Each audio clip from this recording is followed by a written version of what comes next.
Vidita Sharma versus Rakesh Sharma, 11th August 2020. Then we will be discussing another case, Uttam versus Avhad Singh, 2016 Supreme Court, Justice Shri. Then we will be discussing third case, Arshnoor Singh versus Harpreet Kaur, decided by Justice Uday Lalithe and other judges of the Honourable Supreme Court of India. These three cases will be our concluding consequence. Till then, let us start with Vedas. As I have said, we will discuss for 1.5 hours minimum. So let us start with Vedas. What happened in Vedas and how we got our law from Vedas. And Justice Mullah, he very precisely states the source of Hindu law. Where from Hindu law came? We know all of us that it is a personal law system. What do we do by personal law system? Every now and then we discuss personal law system. What is this personal law system? Whether today Hindu law is a personal law system or not.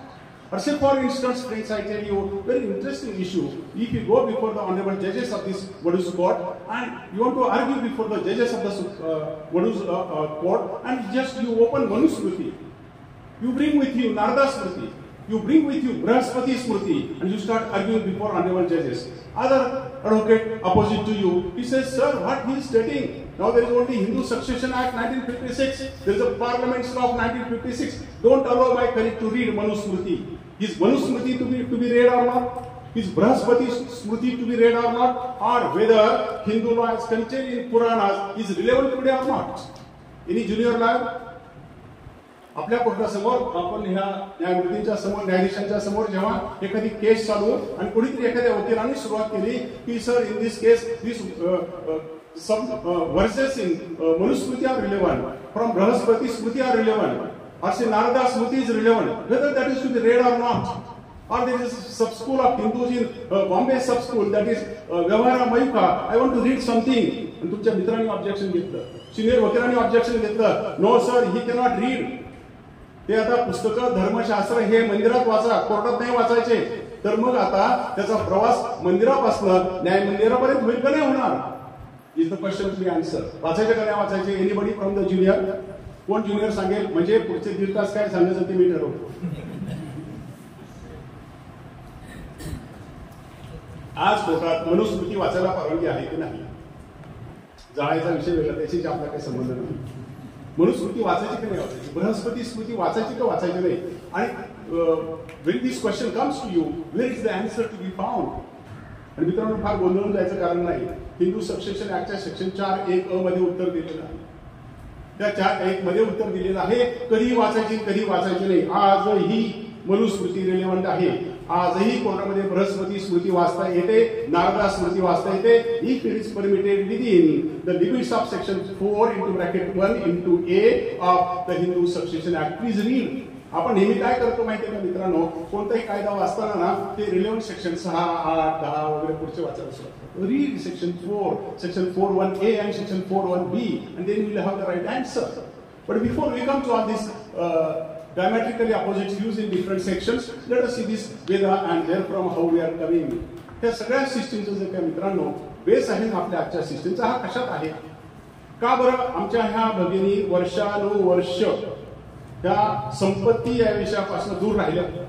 का बरं आमचे हे सगळे कायदे ज्याला आपण पितृसत्ताक पद्धती असं म्हणतो, पॅट्रिआर्कल पद्धती असं म्हणतो, और पॅट्रिलिनियल फॅमिली सिस्टीम असं म्हणतो, पॅट्रिलिनियल किंवा पितृसत्ताक पद्धतीमध्ये आम्ही आमच्या भगिनीला, आम्ही आमच्या आजीला, आम्ही आमच्या आईला, आम्ही आमच्या पत्नीला, आम्ही आमच्या मुलींना, नातींना का बरं दूर ठेवलं?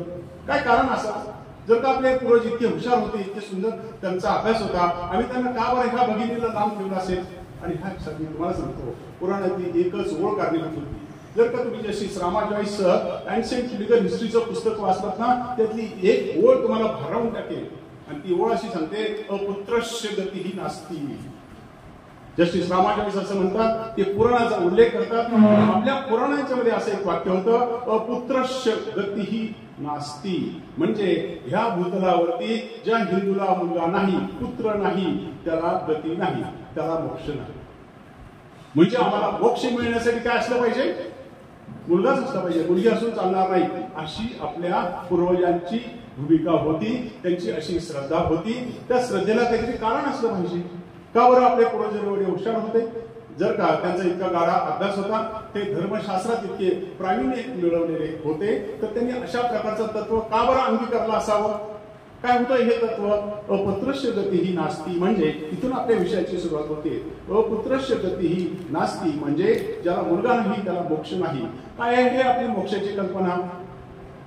मोक्षाची कल्पना अशी आहे, धर्मशास्त्रामध्ये कायद्याशी त्याचा काही संबंध नाही. पण आपलं धर्मशास्त्र असं सांगतं, as per Hindu rituals and Hindu law, every person has to take 84 lakhs of incarnation. आपल्याला 84 लक्ष वेळा वेगवेगळ्या प्रकारचा जन्म घ्यावा आणि मग आपल्या कर्माप्रमाणे आपल्याला हा आजचा सर्वोच्च जन्म मिळालेला असतो आणि आपल्याला चांगलं कार्य आणि कर्म करण्याची वेळ आलेली असते किंवा संधी मिळालेली असते. आपण सुंदर कार्य करावं, आपण सुंदर कर्म करावं आणि आपल्याला मोक्ष मिळेल, ही मोक्षाची कल्पना. पण सगळेच काही एवढे भाग्यवान असणार नाही आणि विशेषतः वकिलांच्या मध्ये तर कधी कारणास्तव खोटं बोलण्याची वेळ येणार आहे, क्वचित प्रसंगी चुकीचं काम करण्याची पद्धत देणार आहे आणि मग आपल्या वकिलांना मोक्ष कसा मिळणार? तुम्हाला मला मोक्ष कसा मिळणार? आणि तो मिळण्याची शक्यता नसेल तर कमीत कमी मित्रांनो आपल्याला मोक्ष मिळणार नसेल, आपलं कर्म तेवढं चांगलं नसेल तर धर्म सांगतो, कायदा नाही बरं का, धर्म सांगतो. कारण आधी आपण धर्माचा अभ्यास करत आहोत आणि धर्म सांगतो की जर का तुम्ही तितकं सुंदर कार्य केलेलं नसेल, कर्म केलेलं नसेल, कमीत कमी तुमची मुलं तरी चांगलं कर्म करणारी असावी. मग काय होईल त्याचं काय होईल ते सांगतात. There can be transfer of punya from him to you. समजा असं धरून चाला की आपल्याला मोक्ष मिळण्यासाठी 100 मार्क किंवा 100 गुण असावे, 100 युनिट्स असावे आणि मग एखाद्याने चांगलं काम केलं आपल्या आयुष्यावर तर त्याला लगेच मोक्ष मिळून जाईल. हीच आउट ऑफ दिस सर्किट. पुन्हा 84 लक्ष ह्या भूतलावरती यायचं नाही. आणि जर नाही झालं तर एखाद्याने ते इतके गुण मिळाले नाहीत, 90च गुण त्याला मिळाले, 90च युनिट्स त्याला पुण्य मिळालं तर त्याचं कर्म थोडं कमी पडलं तर मग तो आपले धर्म सांगतो त्याचं कुठं पोकळ जन्म असेल, कुठं झाडावरती असेल, कुठेतरी लटकलेला असेल आणि त्याला अजून मोक्ष मिळालेला नसेल. मग त्याला मोक्ष मिळायचं तर काय केलं पाहिजे? आपल्या पूर्वजांनी ती इनबिल्ट मेकॅनिझम करून ठेवला. आपले पूर्वज मित्रांनो इतके हुशार होते की त्यांनी एक इनबिल्ट मेकॅनिझम असा निर्माण करून ठेवला, स्वतःच स्वयंपूर्ण अशी सिस्टीम निर्माण करून ठेवली. ती पुढच्या 5 मिनिटात तुम्हाला सांगतो आणि मग आजच्या विषयाकडे येतो. ती सिस्टीम अशी होती, त्यांनी असं ठरवून टाकलं की जसं आज आपल्या बँकिंगचा व्यवसाय असतो बघा, उदाहरणार्थ मला कोणाला तरी 1 लाख रुपये द्यायचे आणि मी 1 लाख रुपयाचा चेक दिला आणि मला बँकेतला फोन आला, आवड सर बघा मी चेक दिलाय लाख रुपयाचा पण 90,000 रुपये शिल्लक येतो, मग तुमचा चेक परत जाईल, परत 138 शिल्लक. मग जर ते व्हायचं नसेल तर मी काय करेन? कसं तरी करून धावपळ करेन आणि 10 रुपये त्याच्यात भरेन. मग आता most of you must be my son is in supreme court. मग मी त्याला फोन केला की बाबा रे मला असे जर पैसे कमी पडतायत, 10,000 रुपये तेवढे पाठवून दे. मग त्यांनी लगेच दिल्लीवरनं ऑनलाईन माझ्या खात्यात 10,000 भरले. काय होईल 10,000 भरल्याबरोबर? चेक पास होईल. हा चेक पास झाला की मी त्या संघात सुटलो. तसं आपल्या वाडवडिलांना माहिती होतं की जर का मला 90च युनिट मिळाले तर 10 युनिट जे कमी पडतात मोक्ष मिळवण्यासाठी ते कोण देईल? My son and son son and son son son will transfer this. मग हे कसं? पिंडदान.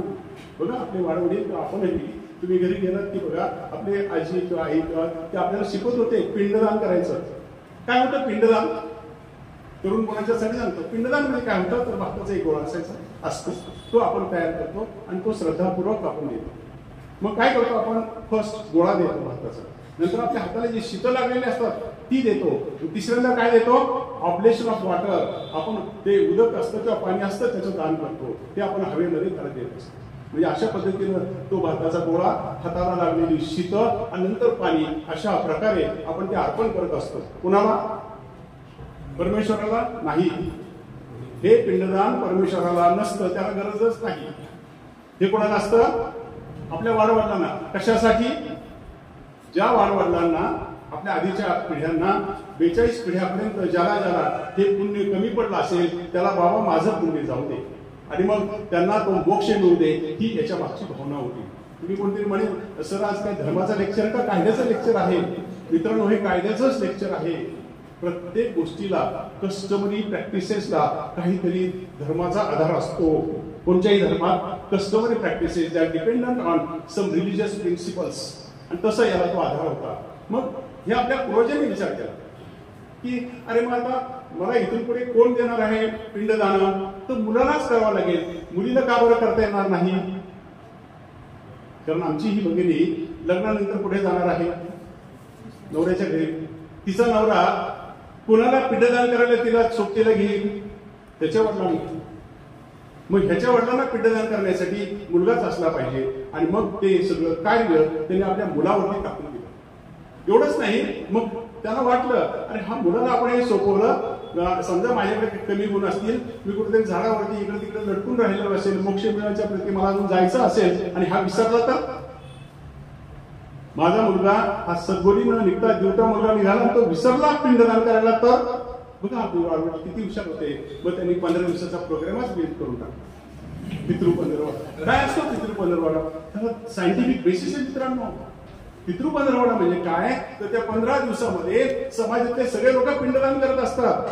मग जर काय ह्या माणसाचा किंवा माझा मुलगा ते विसरला तर तो नाही स्वतः लक्षात ठेवलं आणि दुसऱ्याचं बघून तरी कमीत कमी करेल आणि म्हणून आपल्याकडचा पितृ बनला. म्हणजे अशा रीतीनं हा इनबिल्ट मेकॅनिझम ठेवला आणि पुण्यदान आणि पिंडदानाची कल्पना मध्ये आली. मग पिंडदान आलं. मग आता वडिलांनी आणखी एक मेकॅनिझम करून ठेवला. तिथे कायदा मध्ये आला. ह्या धर्मात कायदा कुठे आला ते आता शेवटच्या वाक्यात तुम्हाला सांगतो. मग वडिलांनी विचार केला, वाडवडिलांनी विचार केला, ते तर अत्यंत लर्नेड होते आपले वाडवडील. तर त्यांनी विचार केला की हे काम मुलगाच करणार, माझी मुलगी काय करणार नाही, पण याला काहीतरी लालूच पण दाखवली पाहिजे. आणि ती लालूच म्हणजे अँसेस्ट्रल प्रॉपर्टी. काही काळजी करू नकोस, माझी सगळी इस्टेट आहे ना तुला देऊन टाकेल. तुझ्यापेक्षा 2 मोठ्या भगिनी, तुझी ताई आणि तुझी दिदी आहे ना, त्यांना काही देणार नाही, तुला एकट्यालाच देऊन टाकेल. तेवढं ते पिंडदानाचं लक्षात ठेव. म्हणजे थोडक्यात एक प्रकारे पिंडदानाचं हे पवित्र किंवा अशा प्रकारचं कार्य करण्यासाठी आम्ही त्याला एक इन्सेंटिव्ह देऊन ठेवला, लालूच देऊन ठेवली, एक प्रकारचं करप्शन देऊन ठेवलं. आणि त्या प्रकारानं इथून पुढे फक्त मुलगा मुलगा आणि मुलगा 2005 साला ही जी गोष्ट होती, ही धर्माची गोष्ट होती, आम्हाला हजारो वर्ष पूर्वी. मग त्याच्यातून मुक्तता कशी झाली त्याकडे आपण आता येऊया. तुम्हाला बेसिस तर कळाला की धर्म कसा होता. मुलालाच आम्ही इथून पुढे का मांडलं आणि ह्याच्यातनंच को पार्सनरीचा उदय झाला. को पार्सनरी आपण नेहमी कोर्टासमोर गेला, माननीय न्यायाधीशांच्या समोर सारखं तुम्ही आर्ग्युमेंट करता, sir ancestral property, sir coparcenary and therefore only male members are entitled. Why? त्याचा बेस जो होता तो इथे आला हे तुमच्या लक्षात घ्या. याच्यातून मग नंतर हिंदू जॉईंट फॅमिलीची कल्पना आली. काय होती हिंदू जॉईंट फॅमिलीची कल्पना? काय आहे हिंदू जॉईंट फॅमिलीची कल्पना? काय असते हिंदू फॅमिली? आणि फार सुंदर व्याख्या दिलेली आहे ज्युनियर वकिलांच्यासाठी. मेल मेंबर्स विदिन त्या को पार्सनरीच्या आणि हिंदू जॉईंट फॅमिलीच्या मध्ये कॉमन अँसेस्टर, मूळ पुरुष, descendants from common ancestor, plus wives of the male members coming from other families, less married daughters going from this family to other families, who are joined in food, joined in residence and joined in worship. They constitute Hindu joint family. इतकी एक ओळीची व्याख्या मुल्ला साहेबांनी दिलेली आहे. काय म्हणतात ते? कोण असते हिंदू जॉईंट फॅमिली? काय प्लीडिंग यायला पाहिजे तरुण वकिलांचं? न्यायाधीशांचं तुमच्याविषयी जे मत बनत असतं ना, ते तुमच्या प्लीडिंगवर येत असतं, तुमच्या कपड्यावर येत नसतं. तुमच्या आर्ग्युमेंटनं प्रभावित व्हायच्या अगोदर न्यायाधीश तुमच्या प्लीडिंगनं प्रभावित होत असतात. आणि जर का हिंदू लॉचा एखादा खटला न्यायाधीशांच्या समोर यायचा असेल तर तुमचं प्लीडिंग तेवढं प्रभावी असलं पाहिजे. आणि प्रभावी प्लीडिंगसाठी काय तुम्हाला कन्सेप्ट पाहिजे? एक 4 कन्सेप्ट तुम्हाला basically that shall go into your blood. कोणचा concept? First, Hindu joint family. काय पाहिजे त्याच्यासाठी? कॉमन अँसेस्टर, मूळ पुरुष. आणि काय पाहिजे त्याच्या पुढे? डिसेंडंट फ्रॉम हिम, त्याच्यापासून निर्माण झालेली प्रजा, मुलं मुली. आणि मग अजून काय ऍड करायचं? ह्या मुलांच्यासाठी दुसऱ्या घरातून आलेल्या मुली म्हणजे सुना, त्यांच्या बायका. आणि याच्यातनं काय वजा करायचं? ह्या कुटुंबातल्या ज्या मुली लग्न होऊन बाहेर गेल्या त्यांना वजा करायचं. This is the membership. पण एवढे एकत्र आले म्हणजे हिंदू जॉईंट फॅमिली नव्हे. They shall be joint in food, joint in residence and joint in worship. 3 गोष्टीसाठी ते एकत्र पाहिजे. That joint test get joint family. मग ती फॅमिली जॉईंट होईल. मग यासाठी कुठे प्रॉपर्टीची जरुरी होते का? Have I said anything about property? Whether any jurist in his book says anything about property in Hindu joint family? No. आणि म्हणून मुलासाहेब असं म्हणतात there can be Hindu joint family of beggars also. भिकाऱ्यांचं पण एकत्र कुटुंब असू शकतं. उदाहरणार्थ मोठ्या शहरामध्ये ते काही भिकारी एकत्र राहत असतील, संध्याकाळी एका पुलाच्या खाली राहत असतील, सकाळी झालं की एक एअरपोर्टला भीक मागायला जातो, एक रेल्वे स्टेशनला भीक मागायला जातो, एक 5 स्टार हॉटेलच्या दारात भीक मागायला जातो, एक आपल्या चौकात उभा राहतो, तिथे भीक मागतात. संध्याकाळी एकत्र येतात. एकत्र आले की त्या पुलाच्या खालीच त्यांचा बाळ बिस्तरा असतो, तिथेच ते स्वयंपाक पाणी करतात, एकत्र खातात पितात, रविवारी देवधर्माला जातात. एकत्र कुटुंब. Is property necessary? मुला सेज नो. इथं काही गरज नाही. 3च गोष्टी, joint in food, joint in residence and joint in worship. हे 3 गोष्टी एकत्र केल्या तर आमचं एकत्र कुटुंब. पण हा जो मगाशी मी तुम्हाला कॉन्सेप्ट सांगितला, अपुत्रस्य गती ही नास्ती, आणि जे पिंडदानाची प्रक्रिया सांगितली लगेच आपल्या पूर्वजांनी ती मध्ये आणली. एवढं मोठं एकत्र कुटुंब असलं तरी त्या एकत्र कुटुंबामध्ये आम्ही को पार्सनरी किंवा पुरुष प्रधान संस्था निर्माण केली, पॅट्रिआर्कल सिस्टीम निर्माण केली, पुरुष मंडळ निर्माण केलं. काय असते को पार्सनरी? को पार्सनरी म्हणजे पुरुष मंडळ. आम्ही हे पुरुष मंडळ निर्माण केलं, आणि ह्या पुरुष मंडळाच्या मध्ये आम्ही काय केलं तर only male members within 4 degrees holding ancestral property. एकीकडे हिंदू जॉईंट फॅमिलीमध्ये आम्ही सगळे भाराभार घेतले, मुलं घेतल्या, मुली घेतल्या, सुना घेतल्या, 10 वर्षी डॉटर्स परत आले असतील, कोण कोण असेल त्या सगळ्यांना घेतलं. परंतु को पार्सनरी मध्ये कोणाला घेतलं? Male members. आमच्यातला पुरुष अहंकार जागा झाला, तो स्वार्थ जागा झाला. वाढवण्याची गोष्ट आम्हाला कळाली, काय मुलांनाच फक्त इस्टेट द्यायची, कारण तो तुम्हाला स्वर्गाप्रती नेणार आहे, तो मोक्षास मदत करणार आहे, आणि म्हणून फक्त पुरुष. Male members and that too within 4 degrees. Degree म्हणजे पिढी, 4 जनरेशन्स होल्डिंग अँसेस्ट्रल प्रॉपर्टी. आता काय पाहिजे तर अँसेस्ट्रल प्रॉपर्टी पाहिजे, 4 पिढ्यापर्यंत पाहिजे, आणि फक्त पुरुष. Anybody beyond 5th generation? जर का मूळ पुरुष आहे, त्यांचा मुलगा आहे, मुलाचा मुलगा आहे, मुलाचा मुलगा आहे, आणि 5वा असला तर ही इज अ मेंबर. आणि को पार्सनरी असा भेद निर्माण झाला. अगदी अलीकडे 4-5 वर्षात त्यांनी वकिली सुरू केली, त्यांच्यासाठी सांगतो. एक शेवटचं उदाहरण घेतो आणि मग खऱ्या मटेरियल गोष्टीकडे आपण जाऊया. उदाहरणार्थ कसं हे घडतं ते सांगतो की तालुक्याच्या ठिकाणी नसेल, पण आम्ही ज्या ग्रामीण भागात जाऊन छोट्याशा खेड्यात आलो, तिथं काय पद्धत असते? आपल्या दिवाळीला एक मोठा सण असतो, दसऱ्याला एक मोठा सण असतो, सगळे एकत्र येतात, विशेष करून दिवाळीच्या दिवशी. आणि मग सगळे कुटुंब एकत्र पुरणपोळी किंवा काही गोडधोड आपापल्याप्रमाणे करतात आणि एकत्र जेवण करतात. त्या दिवशी पुढचा आपल्या वर्षभराचा जो कुटुंबाचा आर्थिक आलेख असतो त्याचाही डिसिजन व्हायचे असतात. वर्षभराचा जरा हिशोब करून ठेवायचा असतो. सगळे एकत्र जेवतात. जेवल्याबरोबर ते जे पॅट्रिआर्कल सिस्टीम मधले असतात ना, जे पुरुष मंडळ असतं ना, ते लगेच सांगतात बायकांना, आता झालं जेवण खावण, आता असं करा, तुमचे भांडे बिंडे धुवायचा कार्यक्रम चालू करा, आम्ही जरा ते पैसे आणि त्याचं पाहतो. म्हणजे थोडक्यात ज्या आजीच्या कमरेला किल्ले असतात तिला सुद्धा आम्ही त्याच्यात समाविष्ट करून घेत नाही, आणि फक्त पुरुषांनाच घेतो. 80 वर्षाची आजी सल्लागार असू शकते पण मालक असू शकत नाही. शेमडा पोरगा तो सल्लागार नसतो पण मालक असतो. ही तर को पार्सनरीची खासियत असते. मग ही जी को पार्सनरी तयार झाली आमची, त्या को पार्सनरीमध्ये कोण घटक झाले? Male members within 4 degrees holding ancestral property. Hindu joint family आणि को पार्सनरी फरक तुम्हाला समजला. मग जर का आता ही को पार्सनरी करायची असेल तर काय आवश्यक आहे? Ancestral property. आणि मग इश्यू निर्माण होतो, व्हॉट इज अँसेस्ट्रल प्रॉपर्टी? काय असते अँसेस्ट्रल प्रॉपर्टी? प्रत्येक प्लीडिंग मध्ये बघा अँसेस्ट्रल प्रॉपर्टी असे शब्द असतात. आणि आता तर तुम्हाला सांगतो, after the recent judgment of the supreme court there is no ancestral property now. By virtue of coming into provisions of amended section 6(3) of the Hindu Succession Act, now there is no ancestral property. There is no co-parsonary. We'll discuss hereafter. मग issue निर्माण झाला की जर का अशा पद्धतीने को-पार्सन झाली, ancestral property आली. What is ancestral property? काय असते? वडिलोपार्जित इस्टेट. बघा आपल्या प्रत्येक खटल्यात काय असतं? वडिलोपार्जित इस्टेट, वडिलोपार्जित इस्टेट. प्लेंटिफ म्हणतो वडिलोपार्जित इस्टेट, डिफेंडंट म्हणतो there is no ancestral property. And therefore you are arguing before the honorable judges whether there is ancestral property or no ancestral property. आणि मग काय असते ancestral property? हा वादाचा इतका गहन विषय काय असतो? त्याची सुंदर सोपी व्याख्या दिलेली आपल्या धर्मामध्ये. Property in the hands of a Hindu like me, coming from father, father's father or father's father's father is ancestral for son, son's son or son's son's son. म्हणजे थोडक्यात वर 3 पिढ्या, खाली 3 पिढ्या, हा जो त्या प्रॉपर्टीचा प्रवास आहे तो म्हणजे अँसेस्ट्रल प्रॉपर्टी. किती पिढ्या एकत्र आल्या? 3 generations upwards, 3 generations downwards, and myself means there are 7 generations. आणि म्हणून ह्याच गोष्टीला हिंदू ज्युरिस्प्रुडन्स मध्ये 7 डिग्रीज ऑफ रिप्रेझेंटेशन असंही म्हटलं जातं. That is ancestral property. आपण हेही शिकलो. हे प्राथमिक गोष्टी होत्या.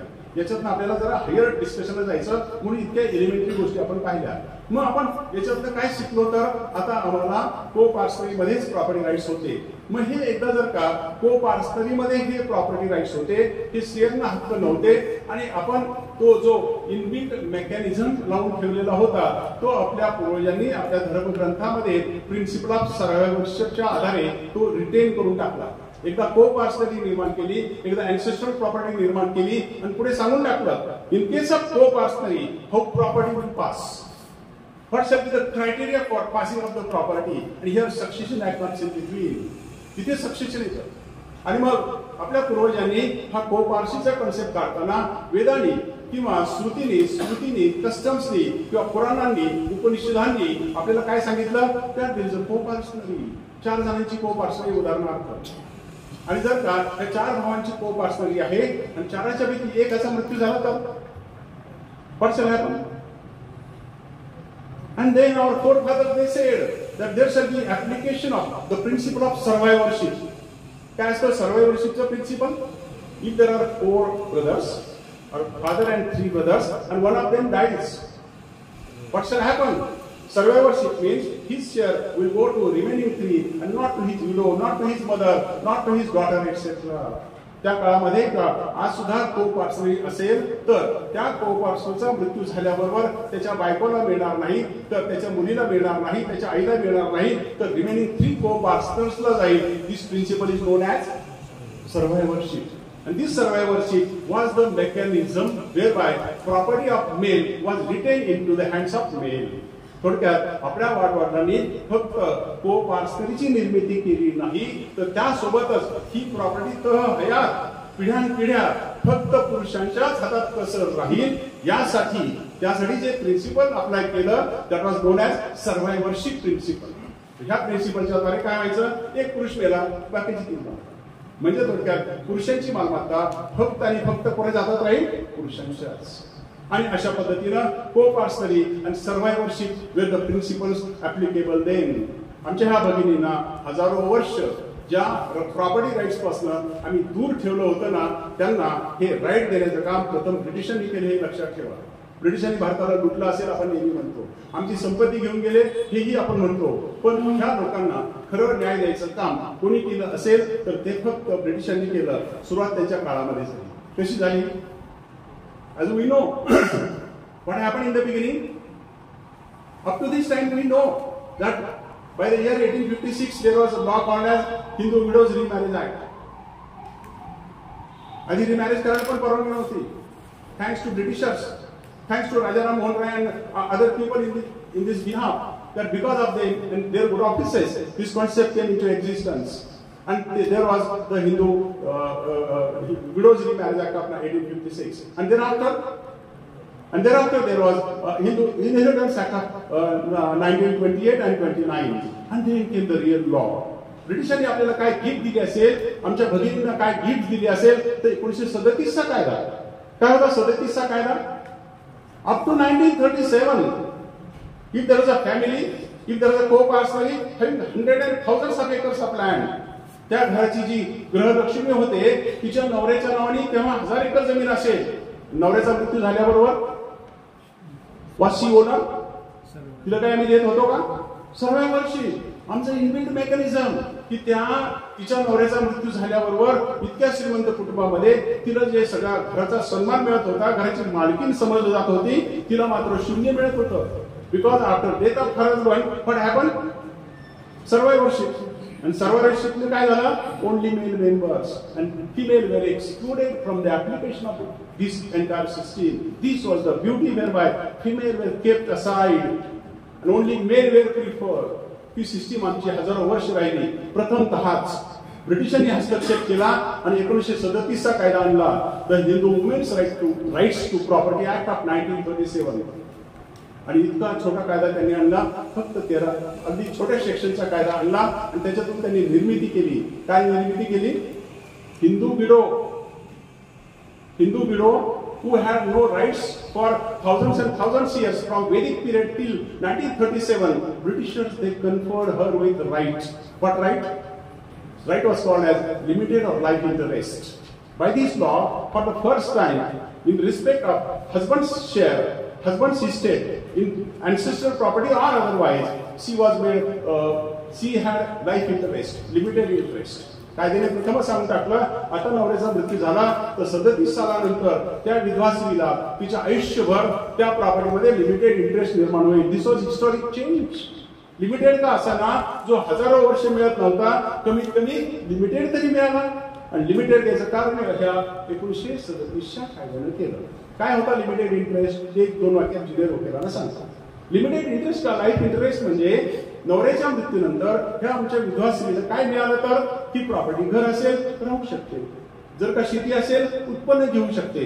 पण लिमिटेड इंटरेस्टचा अर्थ असा होता की तिला विकता येत नव्हती, तिचं डिस्पोजल करता येत नव्हतं, तिचं अलायनेशन करता येत नव्हतं. She must retain the ownership itself.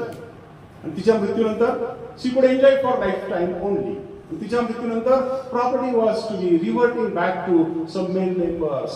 तुम्हाला म्हटलं ना, पुरुष प्रधान संस्था काय होती, पॅट्री आर्कल सिस्टीम काय होती, पॅट्री लिनियर सिस्टीम काय होती, हे पुरुष मंडळ आणि ही पितृसत्ताक पद्धती जी होती त्यांना हे सोडायचंच नव्हतं. कसं तरी करून लाईफ इंटरेस्ट म्हणून सोडलं. तिला सांगितलं, बाईला तुझा नवरा मेला असेल तर तुझ्या आयुष्यभर राहा, उत्पन्न घे, पण हस्तांतर करायचं नाही. तुझ्यानंतर काय झालं पाहिजे? What will happen after her death? And property should revert back to some male heirs of her husband again. म्हणजे पुरुषाची प्रॉपर्टी पुरुषांनाच परत द्यायची पद्धती 37 नंतर सुद्धा कायम होती. मधल्या काळाकरता फक्त तिच्या लाईफभर फक्त आम्ही तिला लाईफ इंटरेस्ट देऊन ठेवलेला होता. This is the concept of limited or life interest created by virtue of 1937 legislation. Somehow, because of zero, that law traveled to something. कमीत कमी तिला लाईफ इंटरेस्ट तरी मिळायला लागला, लाईफ इंटरेस्ट तरी मिळायला लागला, आयुष्यभर खाण्यापिण्याची राहण्याची तरी सोय झाली. Previously that was not available. As per the ancient text, as per our Vedas and smritis and customary law, our female members had only 2 rights. त्यांना फक्त आणि फक्त 2 हक्क होते मित्रांनो. एक तर स्त्री धन आणि दुसरं म्हणजे राईट ऑफ मेंटेनन्स. याशिवाय हिंदू स्त्रीला आपल्या धर्मामध्ये कोणताही हक्क दिलेला नाही. Stridhan and right of maintenance. This continued to 1937. And thereafter, after 1937, as of how we know, in the year 1947 we became independent. Very proudly we adopted the Indian Constitution. 26th November of 1949, we do hereby adopt, enact and give to ourselves this Constitution, which enshrine the very basic principle of equality.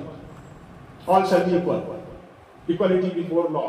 मग 47 जेव्हा काय ही सरकार स्वातंत्र्य मिळालं, 1949 नंतर आलेली घटना ती 50ला आपला देश त्याच्यातनं दहशतवाद मुक्त झाला आणि दॅट इट बिकम्स रिपब्लिक.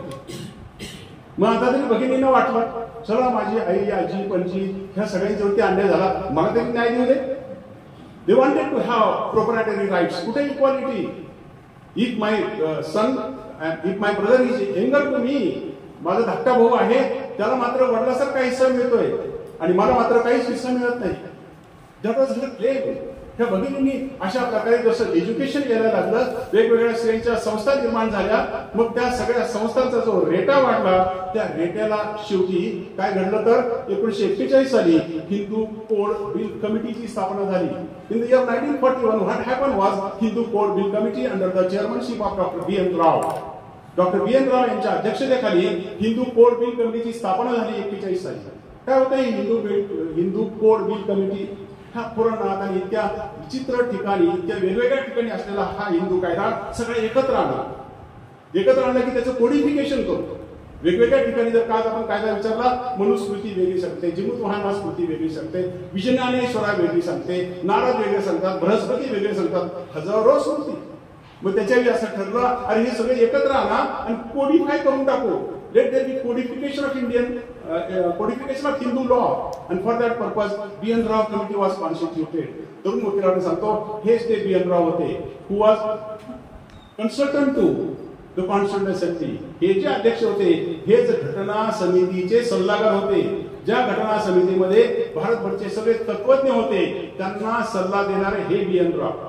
आणि स्वातंत्र्य मिळाल्यानंतर आंतरराष्ट्रीय कोर्टामध्ये भारतातर्फे गेलेले पहिले आंतरराष्ट्रीय कोर्टाचे न्यायाधीश म्हणजे doctor B N Rao. This B.N. Rao, he headed this committee called as Hindu Code Bill Committee of 1941. आता सगळ्या भगिनींना वाटलं ही कमिटी तरी काहीतरी करेल, यांच्याकडनं तरी आम्हाला न्याय मिळेल. But thereafter nothing could be done. Committee submitted its various reports and also to the interim parliament. What was interim parliament? Any junior? काय असतं interim parliament? बघा 47 ला देश स्वतंत्र झाला. पहिले इलेक्शन कधी झाल्या? 51 ला झाल्या. मग ते इलेक्शन होईपर्यंत मधल्या काळात देश तर स्वतंत्र झाला, करते कोण होते? पंतप्रधान कोण होते?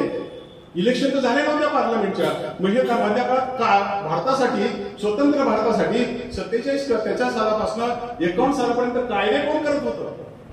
पार्लमेंट तर नव्हतं. इलेक्टेड पार्लमेंट अस्तित्वात यायचं होतं. Who were doing laws, who were passing laws, electing laws. आणि जी घटना समिती स्थापन झालेली होती त्या घटना समितीलाच देश स्वतंत्र झाल्यानंतर आणि घटना अंमलात आल्यानंतर, घटना अंमलात आल्याबरोबर त्या घटना समितीचं रूपांतर पार्लमेंटमध्ये करण्यात आलं. घटना समिती that was acting as interim parliament. घटना समितीने केलेली प्रत्येक कृती हे पार्लमेंट सारखी होती. Parliamentary laws were made by the Constituent Assembly. मग ह्या हिंदू कोड बिल कमिटी आपले रिपोर्ट सगळे त्या घटना समितीकडे दिले. परंतु घटना समितीमध्ये इतकी देशभरची विद्वान लोक होते. जवाहरलाल नेहरू होते, डॉक्टर सर्वपल्ली राधाकृष्णन होते, इतके डॉक्टर राजेंद्र प्रसाद होते. इतक्या मोठ्याची ती कमिटी होती. त्यांच्यासमोर हा रिपोर्ट गेल्यानंतर there were diverse forces working आणि नथिंग पुढे याच्यावरती इतके वितंडवाद झाले, काहीच घडलं नाही.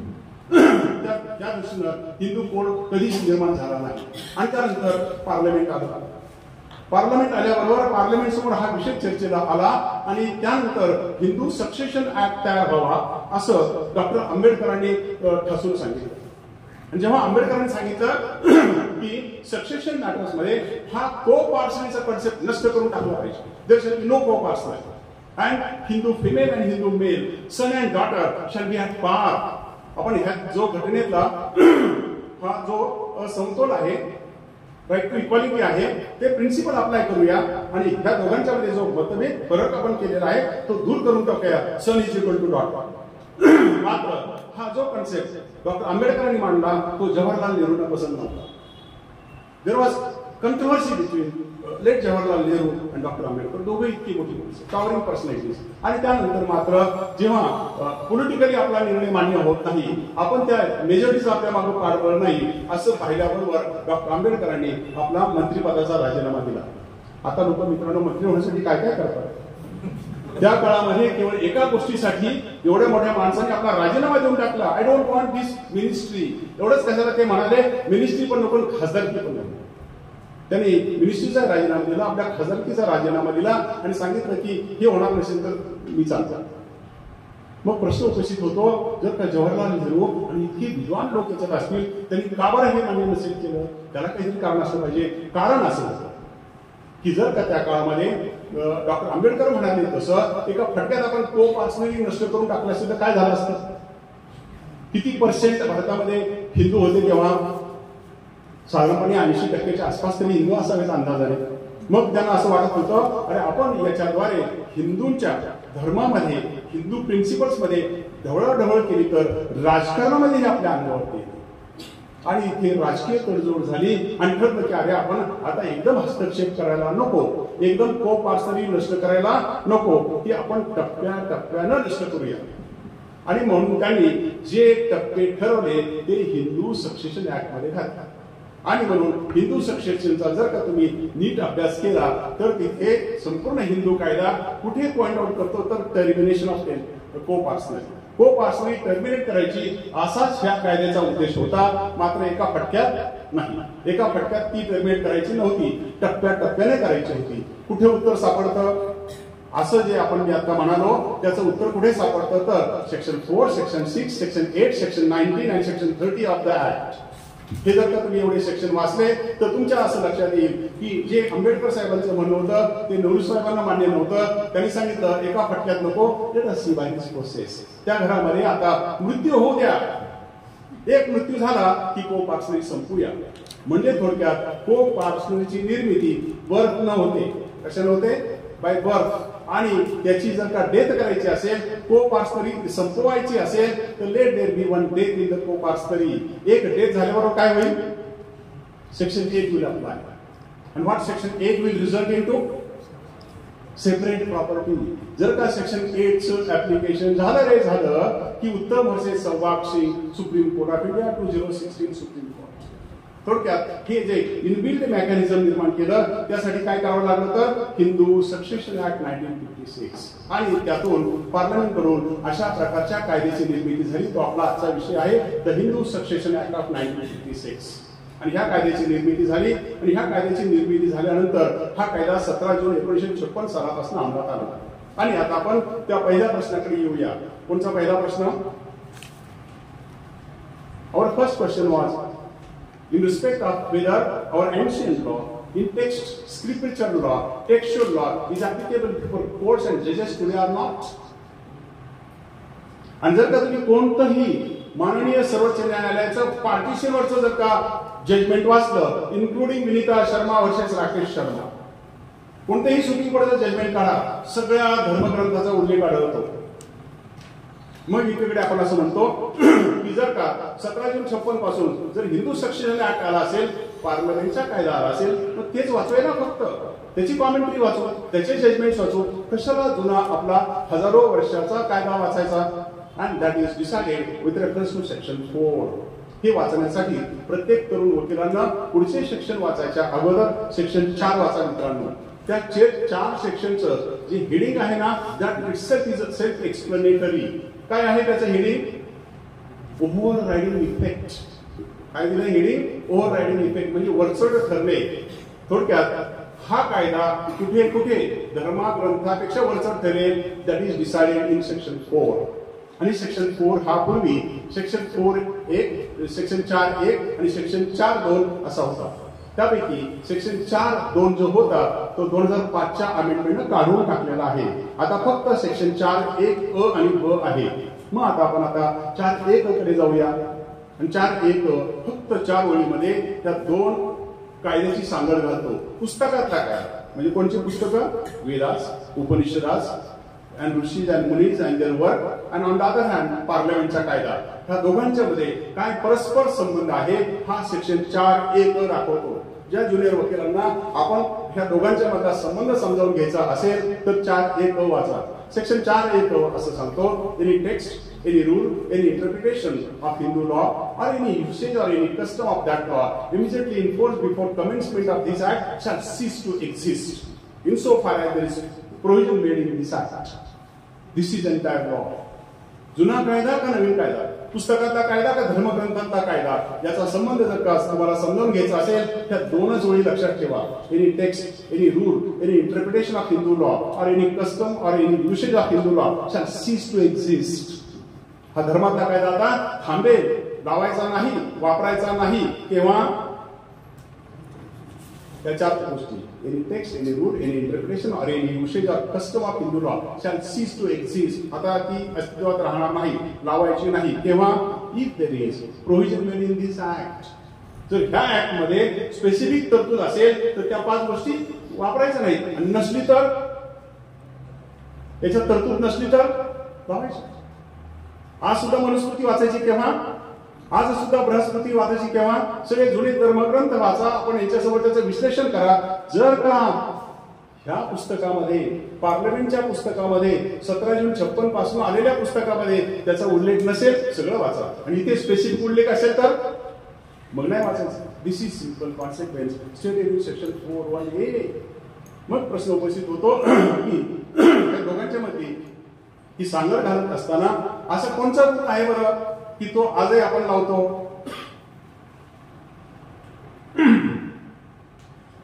कोणी चालेल? तरुण वकिलांनी सांगा. श्रुती, स्मृती, पुराणास, उपनिषदास ह्या सगळ्यातला रूल आजही आपण माननीय न्यायाधीशांसमोर आर्ग्युमेंट करताना वापरत असतो. असा कोणता रूल आहे की जो आज आपण पुराणातनं वाचतो आणि ज्याचा एकही प्रकारचा उल्लेख हिंदू सक्सेशन ऍक्ट मध्ये नाही पण रोज कोर्टात लागतो, म्हणजे पार्टिशन लॉ. तुम्ही वाचला का हिंदू सक्सेशन ऍक्ट मध्ये मित्रांनो, तरुण वकिलांनो, की कुठे पार्टिशन विषयी काय सांगितलं? पार्टिशन नंतर कोणाचे किती शेअर असतात हिंदू सक्सेशन ऍक्ट मध्ये सांगितलं? नो वे.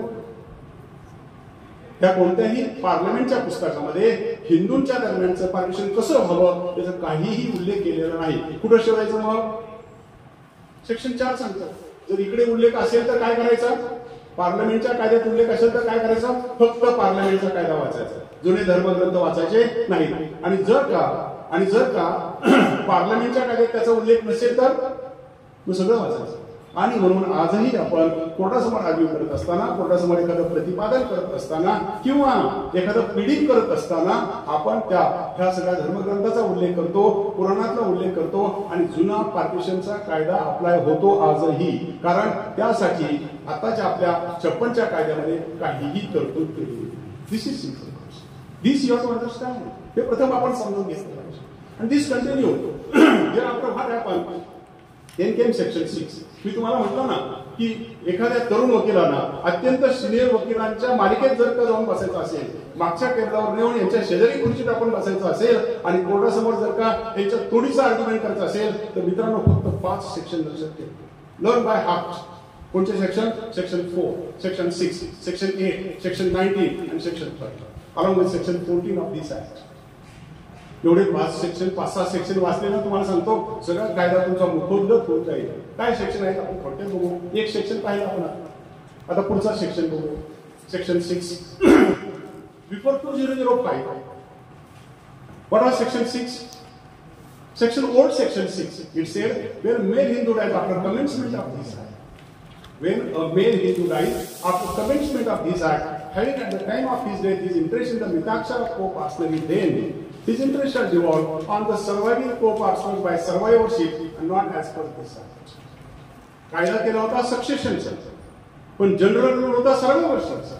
कायदा केल्यानंतर सुद्धा 56चा कायदा केल्यानंतर सुद्धा पार्लमेंट म्हणत होतं आम्ही डायरेक्टली सक्सेशन लावणार नाही, आम्ही सर्वाइव्हरशिपच लावतो, आम्ही जुना कायदाच लावतो. That was the basic rule provided in section 6.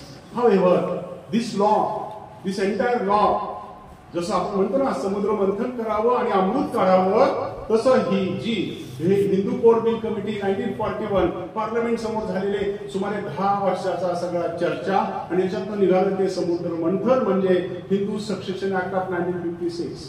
काय त्याच्यात आम्ही काढलं आणि हा जेव्हा कायदा आला तेव्हा सांगितलं की हे सगळं झालं ना तरी सुद्धा सर्वाइव्हरशिपच लावा as a general rule. And this act, much efforts of the parliamentarians, this act was made applicable exceptionally, provided that section 6 ची सुरुवात अशी झाली, provided that, proviso apply झाला, provided that if such male is survived by any female heir of class 1 or any female heir of class 1 or any male heir claiming through female heir of class 1, then his interest shall devolve as per this act and not by survivorship. This is the magic played by section 6. This was section 6. मी तुम्हाला तरुण वकिलांना सांगतो तो हा section 6 तर खरं अंमलात नाही आहे, पण तरीही काय होता सेक्शन 6 ते तुम्हाला सांगतो. जुना सेक्शन 6 जो 2005 पर्यंत अंमलात होता तो असं सांगतो की जर का एखाद्या को-पार्सनचा मृत्यू झाला तर त्याच्या मृत्यूनंतर त्याचा को-पार्सनरी मिताक्षरा फॅमिलीमध्ये असलेला इंटरेस्ट हा फक्त आणि फक्त पुरुषांना जाईल, स्त्रियांना मिळणार नाही, कोणालाच मिळणार नाही. Provided that. आणि इथे खरं पार्लमेंटने ते गिमिक केलेलं होतं, ती टॅक्टिस वापरलेली होती, कशी को-पार्सनरी संपवायची याचा तिथून सुरुवात झाली. Provided that. काय होता प्रोव्हिजो की जर का हा जो हिंदू पुरुष मेलेला आहे तो मृत्यू पावलेला आहे त्याच्यानंतर जर का फिमेल एअर ऑफ क्लास 1 असेल किंवा any male heir claiming through the female heir असेल मग मात्र हजारो वर्षाचा जुना कायदा वापरायचा नाही, आता पार्लमेंटचा कायदा वापरायचा. म्हणजे आधीचा कायदा कधी वापरायचा आणि पार्लमेंटचा कायदा कधी वापरायचा, सर्वाइव्हरशिपचं प्रिन्सिपल कधी वापरायचं आणि सक्सेशनचं प्रिन्सिपल कधी वापरायचं हे कोण ठरवायला लागलं? सेक्शन 6. सेक्शन 6 जनरल रूल म्हणाला सर्वाइव्हरशिप, पुरुष आणि पुन्हा पुरुषांना. पण एक्सेप्शन काय म्हणाला की जर का फिमेल एअर ऑफ क्लास 1 असतील किंवा त्या फिमेल एअरचे कोण वारस असतील म्हणजे डॉटर, मदर, विडो और डॉटर सन हे जर का हजर असतील मग मात्र 1000 वर्षाचा कायदा वापरायचा नाही, पार्लमेंटचा 56चा कायदा वापरायचा. हे तत्व कशात घातलं? सेक्शन 6. यासाठी एक सोपं उदाहरण देत असतो आणि त्याची मला मागाशी आठवण झाली. अध्यक्ष म्हणाले मी परवा दौंडला गेलो होतो, सहज त्यांनी विषय काढला आणि त्याची मला आता आठवण. मी ते दौंडचं एक उदाहरण देत असतो. दौंडला बघा जंक्शन आहे, सगळ्या साऊथ वरून येणाऱ्या सगळ्या रेल्वे ट्रेन्स असतात त्या तिथे येतात आणि तिथून पुढे जातात, अहमदनगर मार्गे दिल्लीला जातात किंवा पुणे मार्गे मुंबईला जातात. तिथं जो लिव्हरमॅन असतो, तो वॉचमन असतो किंवा तो सिग्नल देणारा असतो, तो काय पहिला प्रश्न विचारतो, whether your train is going to Delhi or to Mumbai.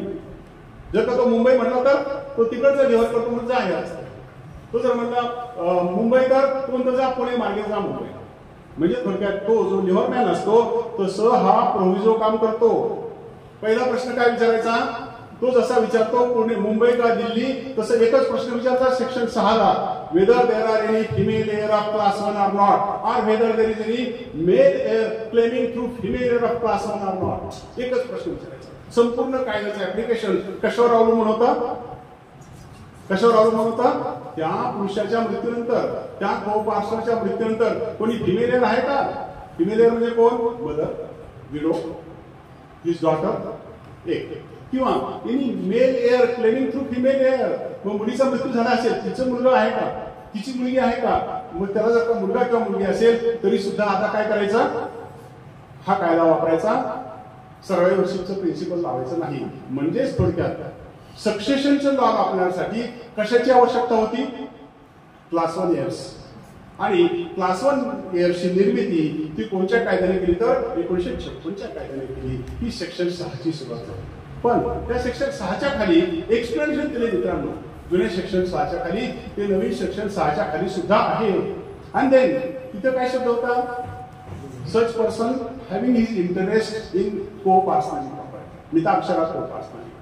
खाली एक्सप्रेशन असं सांगतं what is meaning of the term interest. त्या मयत झालेल्या को-पार्टनरचा इंटरेस्ट कोणत्या दिवशी पाहायचा? It has been stated that immediately before his death, his interest in the Mitakshara of co-partner shall be immediately before his death. त्याच्या मृत्यूच्या आधी क्षणभर बघा की त्याचा किती हिस्सा होता. आणि म्हणून ते एक्सप्रेशन खाली घातल्यामुळे कायद्यामध्ये काय घडलं तर नोशनल पार्टिशन नावाची गोष्ट आली. तुम्ही जर का संपूर्ण हिंदू सक्सेशन ऍक्ट वाचला, कुठेही पार्लमेंटने नोशनल पार्टिशन असे शब्द वापरलेले नाहीत. तरी सुद्धा आपण रोज तो शब्द वापरतो.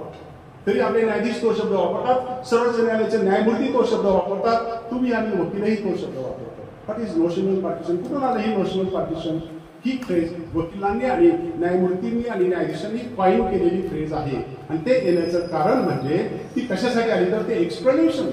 ते एक्सप्रेशन असं म्हणतं की his interest at the time of his death shall be taken into consideration. हा झाला सेक्शन 6. सेक्शन 8 काय सांगतो? Section 8 provides for 4 categories of heirs of a male. Hindu male dying intestate. जर का एखादा हिंदू मेल एक्सपायर झाला आणि त्याच्या पश्चात त्यांनी विल केलेलं नसेल, हिंदू मेल डाईंग इंटेस्टेट.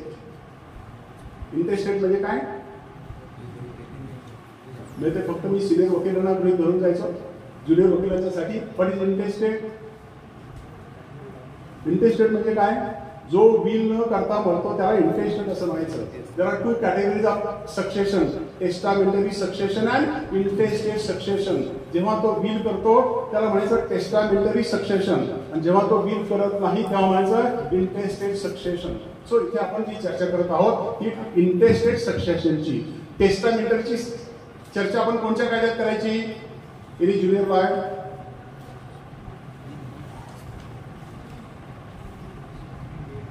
टेस्टामेंटरीची सगळी चर्चा इंडियन सक्सेशन ऍक्ट ऑफ 1925 त्याच्या खाली आपण ती चर्चा करायची. हा झाला आपला सेक्शन 8. सेक्शन 8 ने काय केलं तर there are 4 categories of heirs claimed, class 1, class 2, agnates and partners. त्याच्यापैकी आपण सेक्शन 6च्या ऍप्लिकेशनसाठी काय गृहीत धरत होतो? Female heir of class 1 or any male heir claiming through female heir of class 1. हा झाला सेक्शन 6. देन आला सेक्शन 8. सेक्शन 8 झाला ना की मग आपण जातो सेक्शन 14 कडे. दिस इज अनदर हिस्टॉरिकल सेक्शन. जे आमच्या हिंदू भगिनींना, जे आमच्या हिंदू स्त्रियांना आम्ही हजारो वर्ष नाकारलेलं होतं, जे आम्ही हजारो वर्ष नाकारलेलं होतं ते या सेक्शन 14 ने देऊन टाकतात. Any property possessed by a Hindu female acquired either before, after or at the time of commencement of this act shall be held by her as an absolute owner, not as a debatable owner. जर का हा कायदा अंमलात यायच्या दिवशी म्हणजे 17 June 1956 ला आमच्या एखाद्या हिंदू भगिनीच्या हातामध्ये अशी इस्टेट असेल which she possessed, that is acquired before or after commencement of this act shall be held by her as an absolute property. आमच्या हिंदू भगिनीकडे आलेली प्रॉपर्टी आता लिमिटेड ओनरशिप राहणार नाही, तिची ती काय होईल, ऍब्सोल्यूट ओनरशिप. असं सेक्शन 14(1) असं म्हणतो. सेक्शन 14(2) वेगळं सांगतो, तो इथे रिलेव्हंट नाही पण सांगून ठेवतो. सेक्शन 14(2) मुळे मात्र तिच्याकडे लिमिटेड इंटरेस्ट राहू शकतो. सेक्शन 14(1) प्रमाणे ती she becomes absolute owner. However, section 14(2) provide that if any property is obtained by her under any document, device or under any gift or under any will, then if there are inherent restrictions imposed by the will or by the gift, etc., then she will become limited owner. Otherwise, she becomes absolute owner. This is section 14. And then comes section 19. It is another historic section. आपण बघा रोजच्या argument मध्ये कधीच section 19 कडे लक्ष देत नाही, पण ही जी स्कीम पार्लमेंटने आखली होती, जवाहरलाल नेहरूच्या अध्यक्षतेखाली किंवा त्यांच्या मार्गदर्शनाखाली जी स्कीम आखली गेली होती, त्यातला सगळ्यात महत्वाचा रोड सेक्शन 19 होता मित्रांनो. काय सेक्शन 19 म्हणतो, ह्या सगळ्या डिस्कशन मध्ये किंवा तुम्ही जेव्हा न्यायाधीशांच्या समोर आर्ग्युमेंट कराल जरूर सेक्शन 19 वाचून जा. काय सांगतो सेक्शन 19? सेक्शन 19 सांगतो व्हेन अ हिंदू डाईज, एखाद्या हिंदूचा मृत्यू झाला आणि जर का त्याला 2 किंवा अधिक वारस त्याला मागत असतील, ते आमचे हिस्से आहेत असं मागत असतील, ते कसे घेतात? When there are 2 or more heirs claiming after death of a Hindu, how they claim? आणि फार सुंदर त्याच्या खाली 2 क्लॉजेस दिलेत, अ आणि ब. It is said they take per capita, not per stripes. Stripe म्हणजे ब्रँच. को पार्सनरीचं एक असं वैशिष्ट्य होतं की ते ब्रँचेस सारखे घ्यायचे. 4 भाऊ असतील, एका भावाने जर घेतलं तो स्वतःसाठी घेत नव्हता, आपल्या शाखेसाठी घेत होता, त्याच्या मुलासाठी नातासाठी घेत होता. आता मात्र सेक्शन 19 ने डिक्लेअर करून टाकलं की आता शाखेप्रमाणे वाटप करायचं नाही, शाखेप्रमाणे हिस्से द्यायचे नाही, आता द्यायचे ते पर हेड. जितकी डोकी असतील डोकी मोजा, त्याला डिव्हाइड करा आणि सगळ्यांना देऊन टाका. This is the concept, not per branch. वडील घेतले तर ते मुलासाठी घेणार नाही, स्वतःसाठीच घेतली. That is the consequence stated in section 19(1). They take as per capita, per head, not per stripes. Per stripes was the basis of co-parcenary. Per head is the basis of succession, and therefore succession prevails as per this act. पुढचा clause आहे ना मित्रांनो, तो अत्यंत महत्वाचा आहे, जरूर लक्षात ठेवा. घरी गेली की पुन्हा आणि पुन्हा वाचा. तो म्हणतो in case of such 2 or more heirs claiming, they take as tenants in common, not as joint tenants.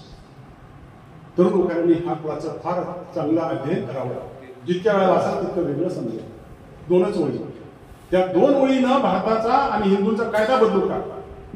हिंदूचा कायदा बदलण्याचं काम सेक्शन 19 मध्ये ह्या 2 ओळीनं केलं फक्त.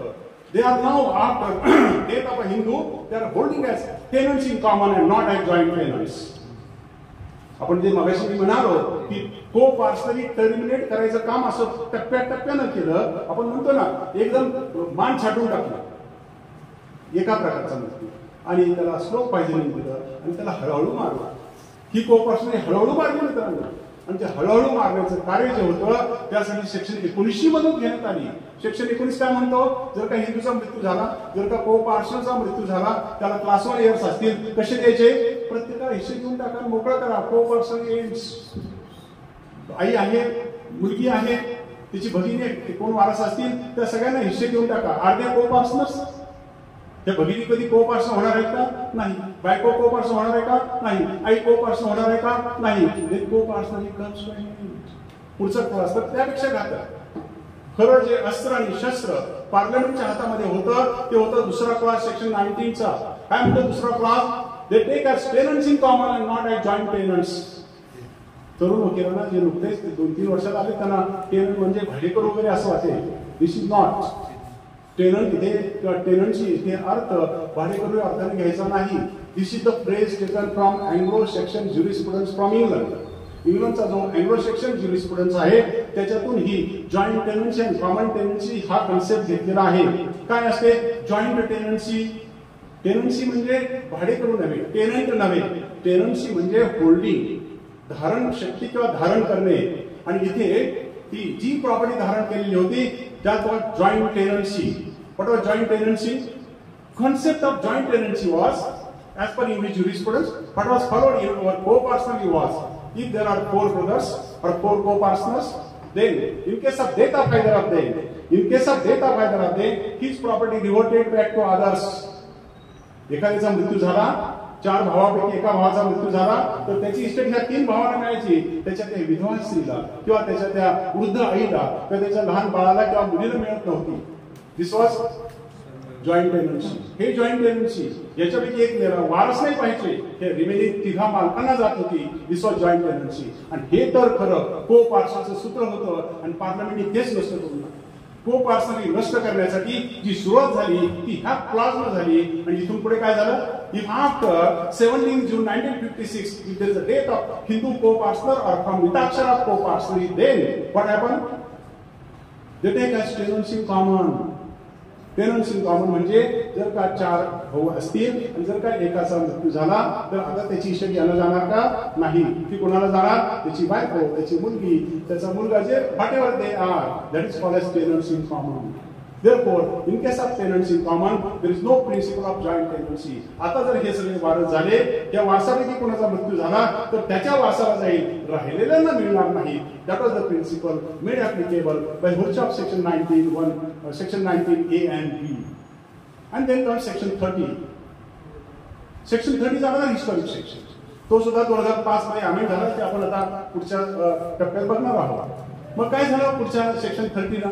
याच्या आधी before this act of 1956, before 17 June 1956, a Hindu co-partner had no power to make will of his share in the co-partner. 56 आधी 17 जून 56 आधी को-पार्सनरी मध्ये असलेल्या आपल्या अँसेस्ट्रल शेअरचं त्याला विल करता येत नव्हतं. For the first time by virtue of 17 June 1956 legislation, he is empowered by the parliament to make his will of his interest with Akshara co-partnering share. ती पॉवर त्याला दिली आणि आता ती मुलीला पण दिलेली आहे. आपण ते अमेंडमेंट बघूया. दिस लॉ कंटिन्यू. अशा पद्धतीने हा ऐतिहासिक कायदा आला आणि आमच्या भगिनीला हक्क देऊन टाकले. ऑल सिस्टर्स दिलेले आहेत. चला, जे आमच्या पुराणाने दिलं नव्हतं, ते वेदानं दिलं नव्हतं, ते इंग्रजांनी थोडंफार दिलं होतं 37च्या कायद्याप्रमाणे, आता नेहरूच्या पार्लमेंटने सगळं देऊन टाकलं. दिस वॉज हाफ टू. आमच्या ह्या भगिनीने जो आनंद झालेला होता तो फार काळ टिकला नाही. जेव्हा ही केस कोर्टात गेली तेव्हा त्याला कळालं आहे आपल्याला पुन्हा फसवलंय. 37ला इंग्रजांनी दिलं पण अर्ध फसवलं होतं, आता पुन्हा त्या अर्ध्याचा अर्ध फसवलंय. काय फसवलं होतं? तिला असं वाटलं होतं की आता घटना आलेली आहे, आंबेडकरांची इतकी मोठी घटना आलेली आहे आणि आता इक्वालिटी आलेली आहे आणि आता सगळ्या एवढ्या घटना समितीच्या लोकांनी हा कायदा केलेला आहे, आता तरी खरी इक्वालिटी आली असेल. आणि जेव्हा कोर्टासमोर केस गेली तेव्हा लक्षात आलं. काय लक्षात आलं? Say that there is one simple case will take. That there is a father, there is a daughter and there is a son. ही को-पार्सनरी आहे आणि त्याच्यामध्ये वडील आहेत, मुलगा आहे आणि मुलगी आहे. Father dies. Are son and daughter getting equally? 56च्या कायद्यामुळे आपण मुलीला आणि मुलाला सारखा हिस्सा देत होतो का? नाही.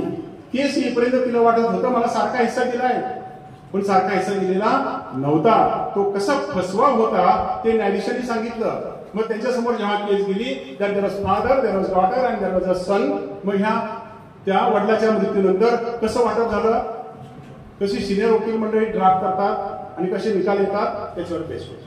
आणि मग काय झालं तर ह्या वडिलाच्या मृत्यूनंतर त्या भावाने पहिलं सांगितलं ताई ग हे आपण वाटप करून टाकू, पण मी वडिलांच्या बरोबर को-पार्सनर होतो. मग को-पार्सनर किती शेअर असतात? 1/2. मग वडिलांच्या हिश्श्याला फक्त अर्धा होता, अर्धा माझाच होता. मला अर्धा कोणी दिला होता? वाडवडिलांनी दिला होता, माझ्या वडिलांनी नव्हता दिला. मग वाडवडिलांनी दिलेला अर्धा हिस्सा मी घेतो, वडिलांचा जो अर्धा हिस्सा आहे ना तो वाटपाला घेऊया, त्याच्यात आपण 2 अर्धे हिस्से करू. तू इक्वल घे. तिला अर्धा देऊन टाकला, यांनी अर्धा घेतला.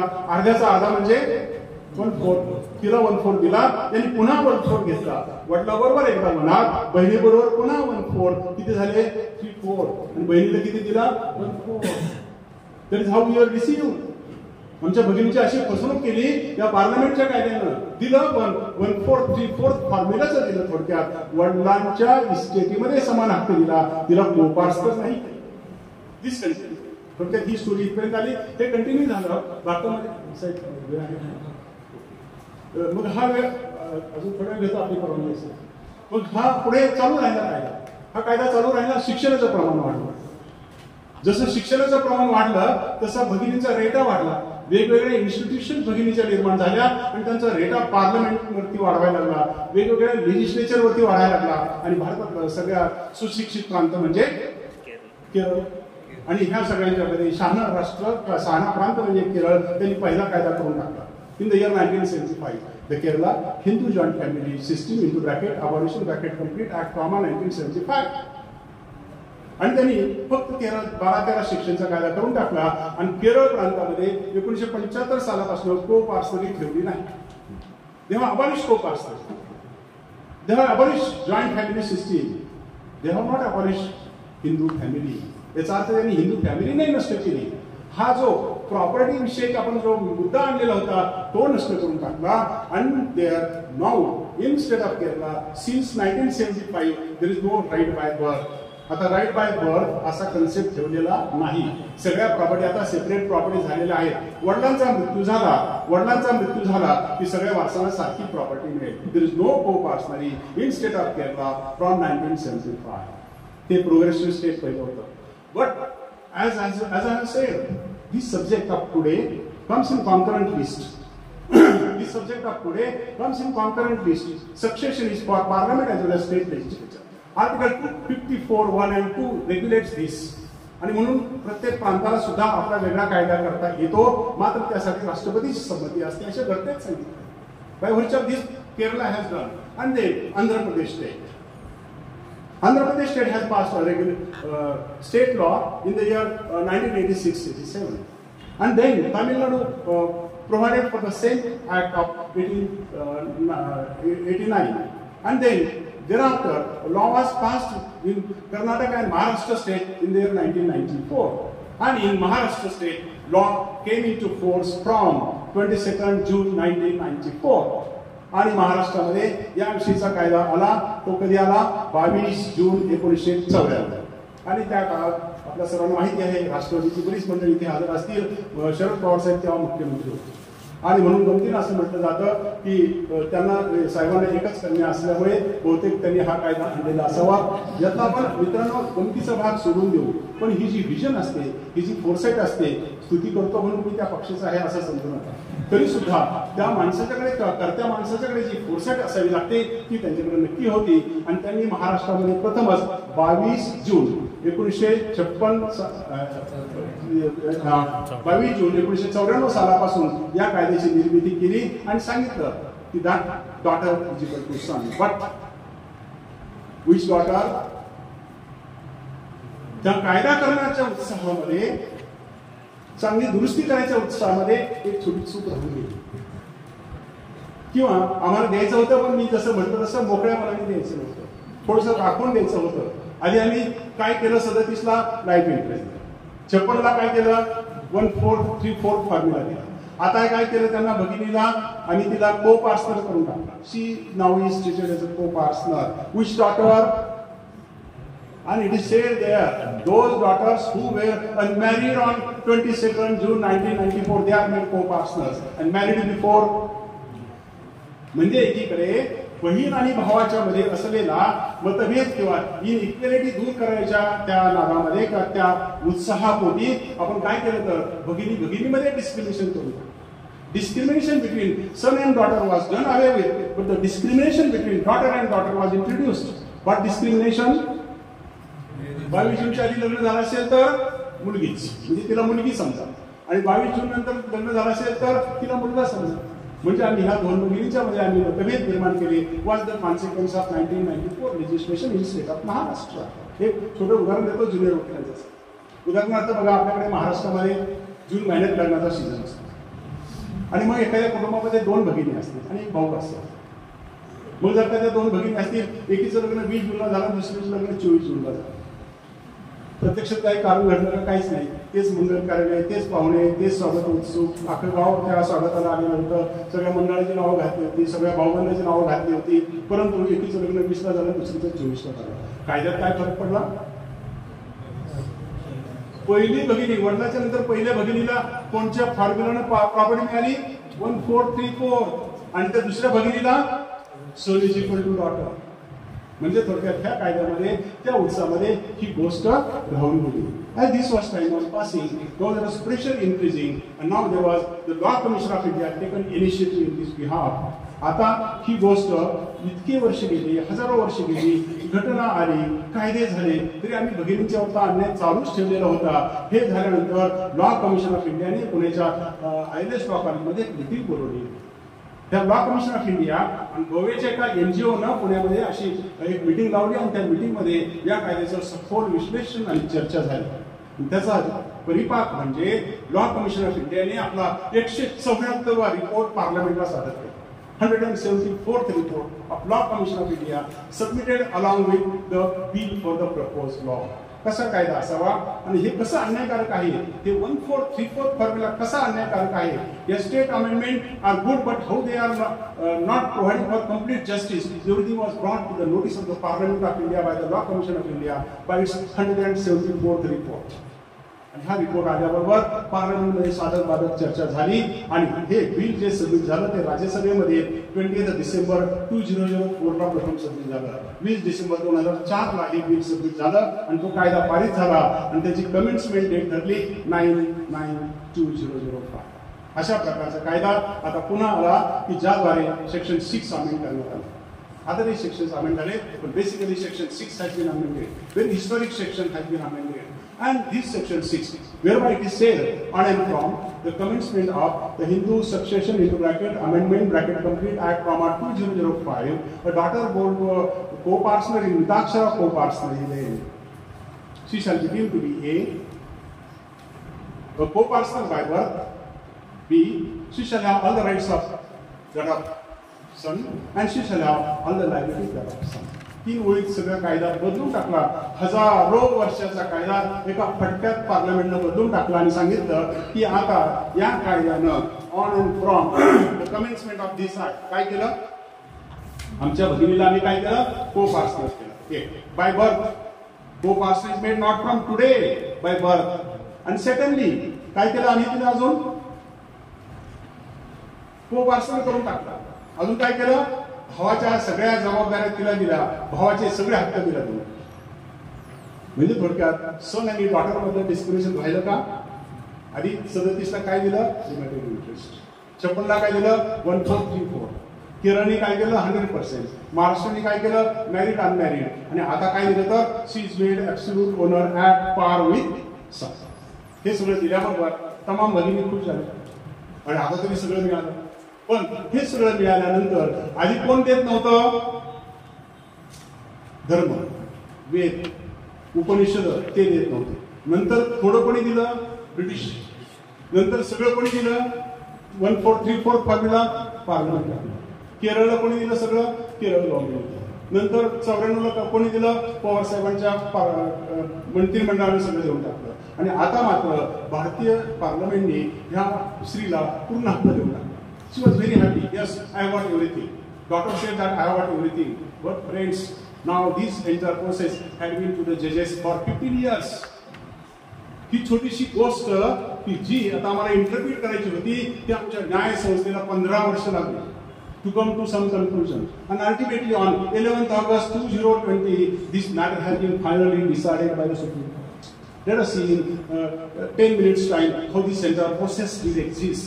काय घडलं नेमकं हे गेले 15 वर्ष आम्हाला ही एक गोष्ट डिसाइड करायला लागली. कोणची गोष्ट ते तुम्हाला सांगतो. Which daughter is entitled to benefit. फक्त एक बॉटम लाईन गोष्ट करायची होती, कोणत्या मुलीला आम्ही हक्क दिलाय. Whether daughter born after 9/9/2005 or whether daughter born after 17 June 1956 or whether daughter born before 1956 also or not. एवढंच फक्त डिसाइड करायचं. In this bigger process there were cases and cases, and we know that courts are burdened with cases, and therefore cases are not coming for hearing immediately, and the 15 years time consumed. Process started. process started with Karnataka State. In the year 2010 was a case before Karnataka High Court, Pushpalata versus Padma. Issue was whether this act is prospective or retrospective. तीनच शब्द होते मित्रांनो, prospective, retrospective and retroactive. या तीन शब्दामध्ये 15 वर्ष. आणि मग मुद्दा आला, निर्माण झाला case Pushpalata versus Padma 2010 Karnataka High Court. Whether this act is prospective or retrospective. And Karnataka High Court said this was the beginning case on this issue. And Karnataka High Court said yes, it has got retrospective issue. And if daughter is born after 17 June 1956, then this act is applicable. If daughter is born after 9/9/2005, this act is ipso facto applicable. थोडक्यात 17 जून 56 आणि 9/9/2005 नंतर जन्मलेल्या सगळ्या मुलींना हा कायदा लागू करा. Immediately within couple of months time, there was another case before same High Court, Prakash versus Pulawati. 2010-11 मध्ये पुन्हा ही केस निर्माण झाली. Karnataka High Court said now yes, that case is correctly decided and in respect of this application, this has a retrospective effect. Daughter born after 17 June 1956, act is applicable. This was happening in Karnataka High Court. Case came for decision before Bombay High Court. In the year 2011, Sudhakarrao versus Chandrakant Desle and others was decided by leadership process Joni Madam of Bombay High Court. Issue was whether this act is prospective or retrospective, whether this act is applicable to daughters born after 9/9/2005 or whether daughters born before 9/9/2005, and Bombay High Court reached a conclusion. This act is prospective only.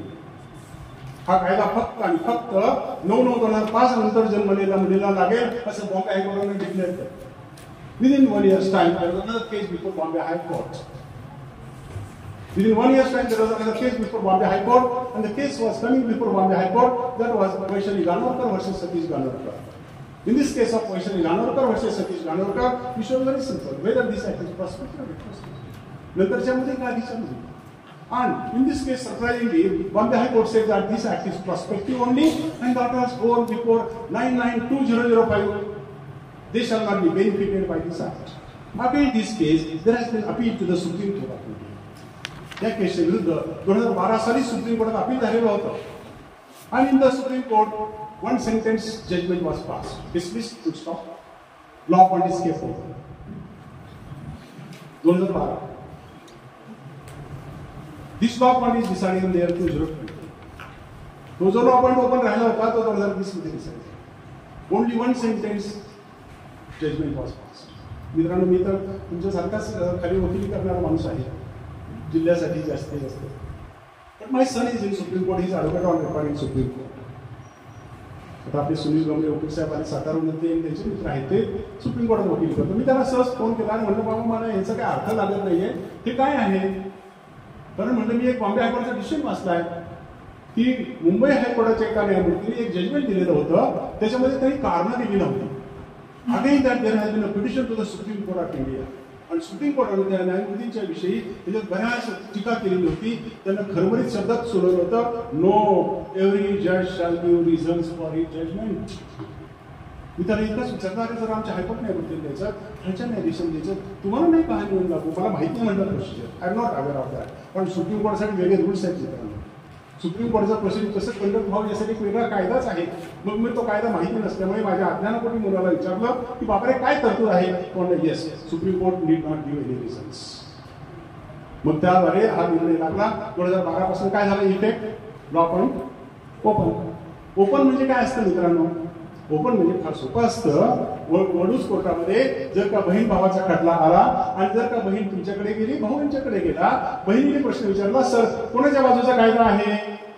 वकील म्हटले साहजिकच केस हाताला जाऊ नये म्हणून law point is open, काय काळजी करू नको, अजून लॉ पॉईंट ओपन आहे. ती भाऊ यांच्याकडे गेला, ते काय सल्ला देतील? अरे don't worry, law point is open. आपण आशा करूया आपल्यासारखा निकाल लागेल. सुप्रीम कोर्ट काय निकाल भविष्यात देईल त्याप्रमाणे आपण वागूया म्हणून अशा केसेस तुंबून राहिल्या. त्याचं काय झालं ते पुढच्या वाक्यात सांगतो मी तुम्हाला. पुढे सांगणार आहे काय झालं या केसेसचं. आणि मग अशा केसेस तुंबायला लागल्या. अशा प्रकारचा तो निर्णय आला. And then very interesting and strange situation arose in India. समजा जर का एखादा माणूस आपल्या कारनं बेंगलोरवरनं मुंबईला जायला निघाला, बेळगावपर्यंत आला, अगदी कोल्हापूरच्या बॉर्डरपर्यंत आला, ऍक्ट इज रिट्रोस्पेक्टिव्ह. आधीच्या मुलींना पण देऊन टाका. आणि कोल्हापूरला आला की act is prospective, Bombay high court prospective, Karnataka high court retrospective. अरे सीमा बदलले की कायदा बदलायला लागला. म्हणजे थोडक्यात अशा प्रकारची अनिश्चितता ह्या कायद्यात होती. And case came before Bombay high court. अशा अनिश्चिततेच्या दरम्यान मुंबई उच्च न्यायालयाच्या समोर केस निर्माण झाली. Ashok Gangadhar Shedge versus Ramesh Gangadhar Shedge from village Saswad near Pune. ती केस निर्माण झाली. आणि case was before listed before justice R.G. Ketkar, the retired जज ऑफ बॉम्बे हायकोर्ट. आणि त्यांच्यासमोर ही केस आली.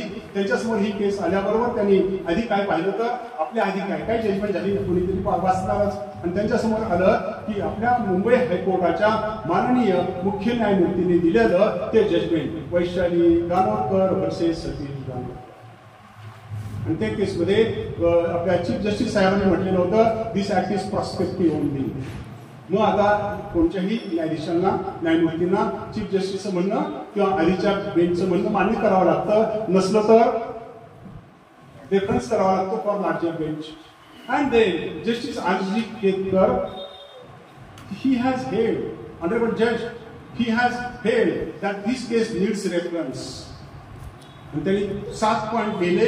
On this points I don't agree with the earlier judgment in Vaishali Ganorkar versus Satish Ganorkar and this case needs reconsideration by the Bombay high court. आणि त्यांनी ते reference पाठवून दिला. कोणाकडे जाईल?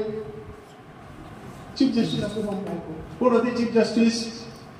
Justice Mohit Shah sir, who decided the earlier case. आपण काही महिन्यापूर्वी दिलेल्या निकालाच्या विरुद्ध आता आपल्याला साहेब तुमच्या निकालाचा जरा पुनर्विचार करता का, असंच आपल्याला न्यायाधीशांनी विचारण्याची वेळ आली. And then he read his judgment, earlier judgment, and then he realized this case needs reconsideration. आपल्या चीफ साहेबांच्या लक्षात आलं अरे ह्या केसमध्ये जरा गडबड आहे, पुन्हा वाचायची जरूर आहे. आणि then he constituted larger bench. आणि साहेबांनी मग लार्जर बेंच कॉन्स्टिट्यूट केलं. आणि त्या लार्जर बेंचकडे हा सगळा मुद्दा त्यांनी पाठवला. आणि came for hearing before the Bombay high court in the year 2014 in that subsequent case of Badrinarayan Shankarlal Bhandari versus Om Prakash Shankarlal Bhandari 2014 Bombay high court. आता मात्र 3 जजेस नेमलेले होते. 3 जजपैकी प्रमुख अगेन कोण होते? Chief justice of the Bombay high court. त्यांनी स्वतःच सांगितलं की आणखी दोघं या आपण पुन्हा निर्णय करूया. त्यांनी आपला आधीचा निर्णय पाहिला, त्यांनी आपले पुढचे सगळे निर्णय पाहिले. and then he came to the conclusion that earlier case is wrongly decided. and then he held, बघा की ही माणसं मोठी का होत असतात तितकेसाठी तुम्ही हे निर्णय वाचा.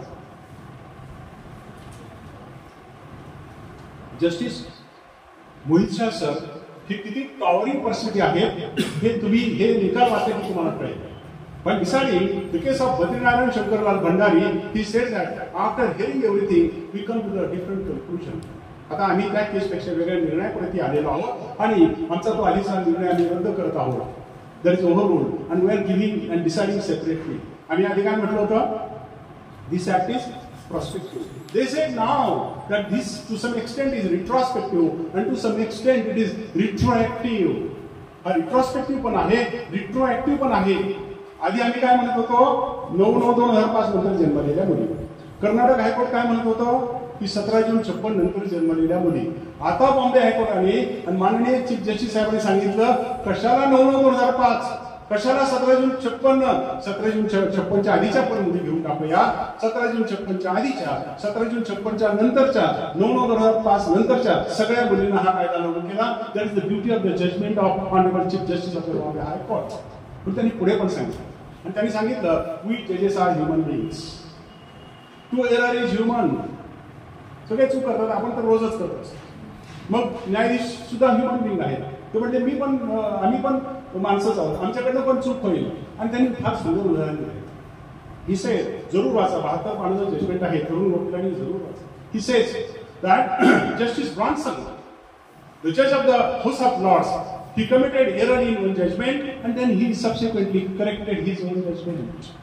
Justice Bhagwati, the Chief Justice of the Supreme Court of India, he said that earlier error he committed in the subsequent judgment. जर का जस्टिस ब्रॉन्सन स्वतःला दुरुस्त करतात, जर का चीफ जस्टिस भगवती साहेब स्वतःला दुरुस्त करतात, व्हाय नॉट माय सेल्फ, मग आम्ही पण आम्हाला दुरुस्त करतो. आणि मग आता दुरुस्त जजमेंट आलं Badrinarayan Shankarlal Bhandari versus Om Prakash Shankarlal Bhandari, where by law is made applicable retrospectively and retroactively in this behalf.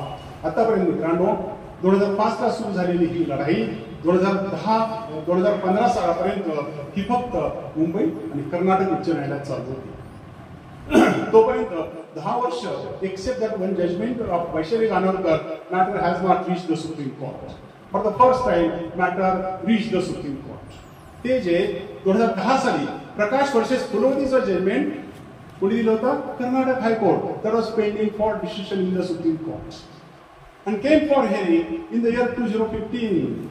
जे 2010 सालचं प्रकाश वर्सेस फुलवतीचं जे जजमेंट जे सुप्रीम कोर्टमध्ये आपल्याला पेंडिंग होतं ते माननीय सर्वोच्च न्यायालयाच्या पुढे हिअरिंगला आलं. प्रकाश versus फुलवती. And then in Prakash versus Fuloti, issue was whether Karnataka High Court is correct, whether Bombay High Court is correct. Act is prospective only, act is retrospective only, or also retroactive. Was the question before Supreme Court for the first time. Prakash versus Fuloti.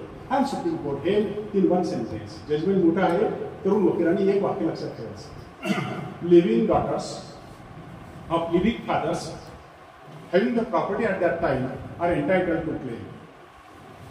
सगळ्या मोठ्या जजमेंटचा परिपाक त्यांच्याच भाषेत त्या एक वाक्यात निघाला की 9/9/2005 ला या कायद्याचा बेनिफिट मिळवण्यासाठी काय आवश्यक आहे? मुलगी पाहिजे, वडील पाहिजे आणि प्रॉपर्टी पाहिजे. was the decision of the Supreme Court of India. Case was disposed of. तोपर्यंत तुम्हाला माहितीसाठी सांगतो सगळ्या न्यायाधीशांच्याकडे वेगवेगळ्या कोर्टामध्ये अत्यंत विचित्र परिस्थिती निर्माण झाली होती. कोणचा कायदा वापरायचा नाही. प्रॉस्पेक्टिव्ह, रिट्रोस्पेक्टिव्ह, रिट्रोएक्टिव्ह. बरं तुम्हाला आम्हाला काय जात आहे? हे पुस्तक आणून टाकलं साहेब याच्याप्रमाणे निर्णय द्या. यांची परिस्थिती फार गंभीर असते. जर का वरच्या न्यायालयाच्या विरुद्ध एखादं वाक्य इकडे तिकडे लिहिलं गेलं तर पुढे काय होतं आपल्याला माहिती आहे. मग यांना ते पण सांभाळायचं होतं आणि निर्णय पण द्यायचे होते. त्यांचा निर्णय होता थांबा असं म्हणता पण येत नव्हतं. आणि that is the point in how the cases were pending because of this consequence. And then once this case was decided, Prakash versus Fuloti, 3 things were necessary. 20 December 2004 ला प्रॉपर्टी जी नेमली गेली तिथपासून निर्णयाच्या दिवशी किंवा लॉच्या दिवशी ती प्रॉपर्टी पाहिजे, मुलगी पाहिजे, मुलगा पाहिजे. चला सगळ्या आमच्यासारख्या मास्तर लोकांना बरं वाटलं चला एकदा विषय तरी मिटला. कुठं व्याख्यानाला गेल्यानंतर वेगवेगळे प्रश्न तरी यायचे नाहीत. पण this our hope lasted only for 6 months. आमचा आनंद फक्त 6 महिने टिकला. Immediately was case before the Supreme Court. And when case came before the Supreme Court was the case of Danama versus Amar and others. In case of Danama versus Amar and others, the facts were little different.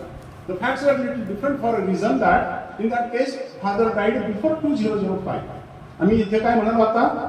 Father must be alive on 9/9/2005. त्या दानमाच्या केसमध्ये वडील आधीच वारलेले होते. Father died before that.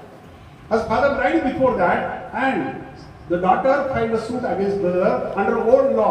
Old law म्हणजे 1/4 3/4 फॉर्म्युलाचा share. त्याच्याप्रमाणे मुलीने सांगितलं ठीक आहे बाबा अर्धा शेअर तू पार्सल म्हणून घे, त्या अर्ध्यामधला अर्धा तरी दे, असा खटला दाखल केलेला होता.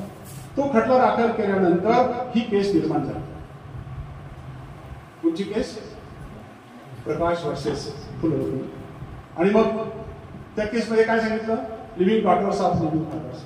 मग त्यांनी 2005 ला आता जर का 3 पैकी कोणत्या गोष्टी हजर होत्या? Daughter was available, property was available, हजर आले होतं का? Issue was whether this act is applicable or not. And irrespective of that the honourable जजेस of the honourable supreme court they yes irrespective of that daughter shall be entitled to. म्हणजे आधी होत्या 3 गोष्टी, नंतर झाल्या 2 गोष्टी. ही विसंगती निर्माण झाली. वडील असावेत की नसावेत या मुद्द्यावरनं विसंगती निर्माण झाली. मग आमच्यासमोर पुन्हा प्रश्न उपस्थित झाला जज आणि आपण वकिलांच्या समोर नेमकं काय समजायचं आली. लगेच 3 महिन्यात दुसरी केस आली. That was the case of Mangamman versus टी.बी. Raju and others. Similar issue arose. मग काही वकिलांनी दानमाची केस मांडली असेल, तिथे मोठे वकील आर्ग्युमेंट करतात. काही वकिलांनी प्रकाश वर्सेस फुलवतीची केस मांडली. वडील हवेत असं सांगणारी एक केस, वडील नको असं सांगणारी दुसरी केस. Issue was before the Supreme Court, which case is to be followed. And they say that Dhanama's case is wrongly decided and Prakash versus Kulwati we follow.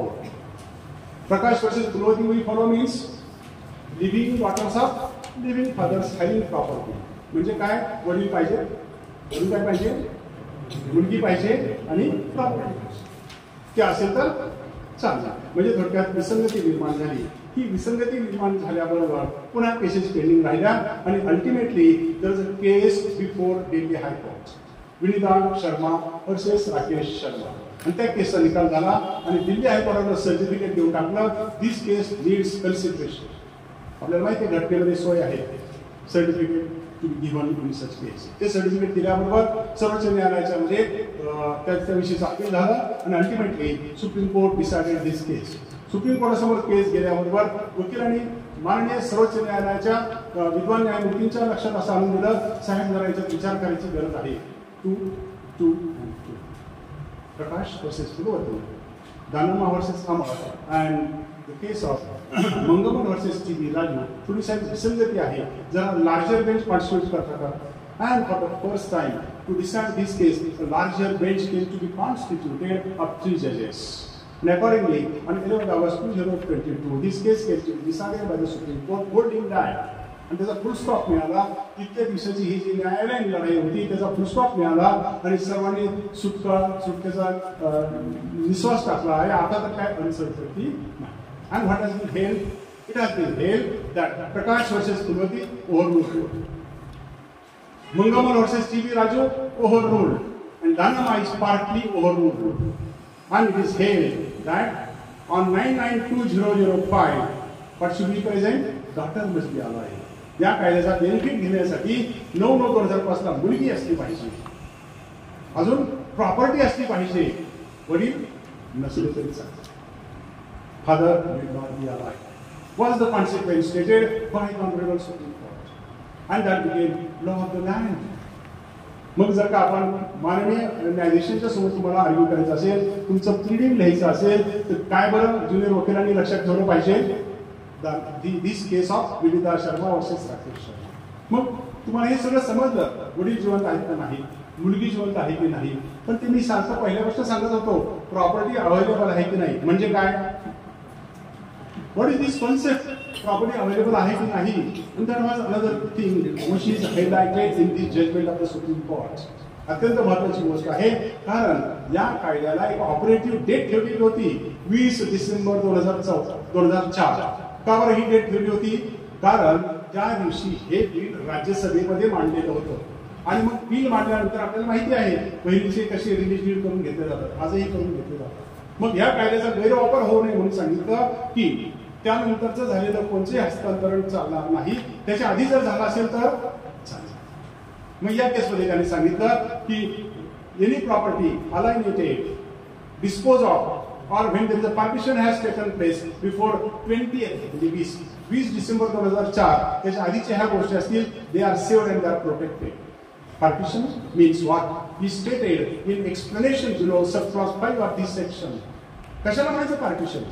Partition म्हणजे काय, तर नेहमी आपण पार्टिशनच्या 100 गोष्टी आपल्याला माहिती आहे, पण या कायद्यात पार्टिशनची व्याख्या करण्यात आली आणि सेक्शन 6(1), सेक्शन 6(2), 3, 4 and 5 याच्या खाली explanation. Partition means partition by registered deed or partition by decree of the court. म्हणजे थोडक्यात डिक्री ऑफ द कोर्टचं पार्टिशन आणि आपसात झालेलं registered partition as per the Indian registration act of 1908 that is only considered. All other partitions are not to be considered. आधीचे झालेले transfers आणि ह्या गोष्टी लक्षात घ्यायच्या नाहीत, was the question. And therefore in this particular judgment issue was whether partition means what. पार्टिशनचं पण एकदा सांगा असं वकिलांनी आर्ग्युमेंट केलेलं असावं बहुतेक.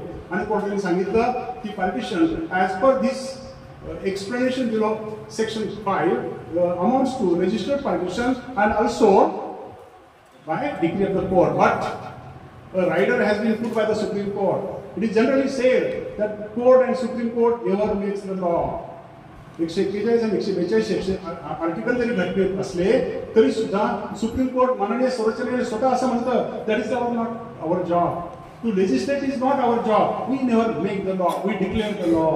Supreme Court हे कायदा डिक्लेअर करतं, कायदा तयार करत नाही. It is not our job. And therefore, in this case, Honourable Supreme Court said that irrespective of that, partition means something more beyond the letters of law. ज्या कायद्यात नाही त्याच्या पलीकडे सुप्रीम कोर्ट गेलेला आहे आणि त्यांनी एक्सप्लेन केलंय that this section and partition includes oral partition also. खरं कायद्यात आहे का?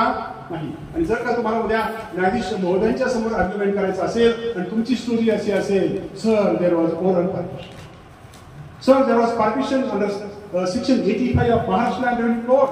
आपले रेव्हेन्यूची वकिली करणाऱ्या वकिलांना माहिती आहे, तरुण वकिलांच्यासाठी सांगतो, हे जसं रजिस्टर्ड पार्टिशन असतं, जसं डिक्री ऑफ द कोर्टाचं पार्टिशन असतं, अजून पार्टिशन असतात. काय पार्टिशन असतं? नेहमी महाराष्ट्र लँड रेव्हेन्यू कोडचं सेक्शन 85 असतं. त्याच्या खाली रेव्हेन्यूचे वकील काय करतो आपण? पूर्वी प्रांताला अधिकार असायचा, आता तहसीलदार असतो. आपण तिकडे जातो, तक्ता तयार करतो, स्टेटमेंट देतो, ऍफिडेव्हिट देतो आणि वाटप करून घेतो. त्याप्रमाणे नोंदी पण होतात.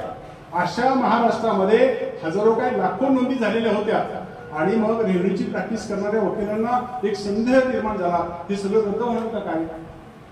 आणि झालं असतं जर का असं म्हटलं असतं तर ह्या सगळ्या तमाम महाराष्ट्रामध्ये झालेल्या अशा 85 खालची वाटप चाळीस झाली असती.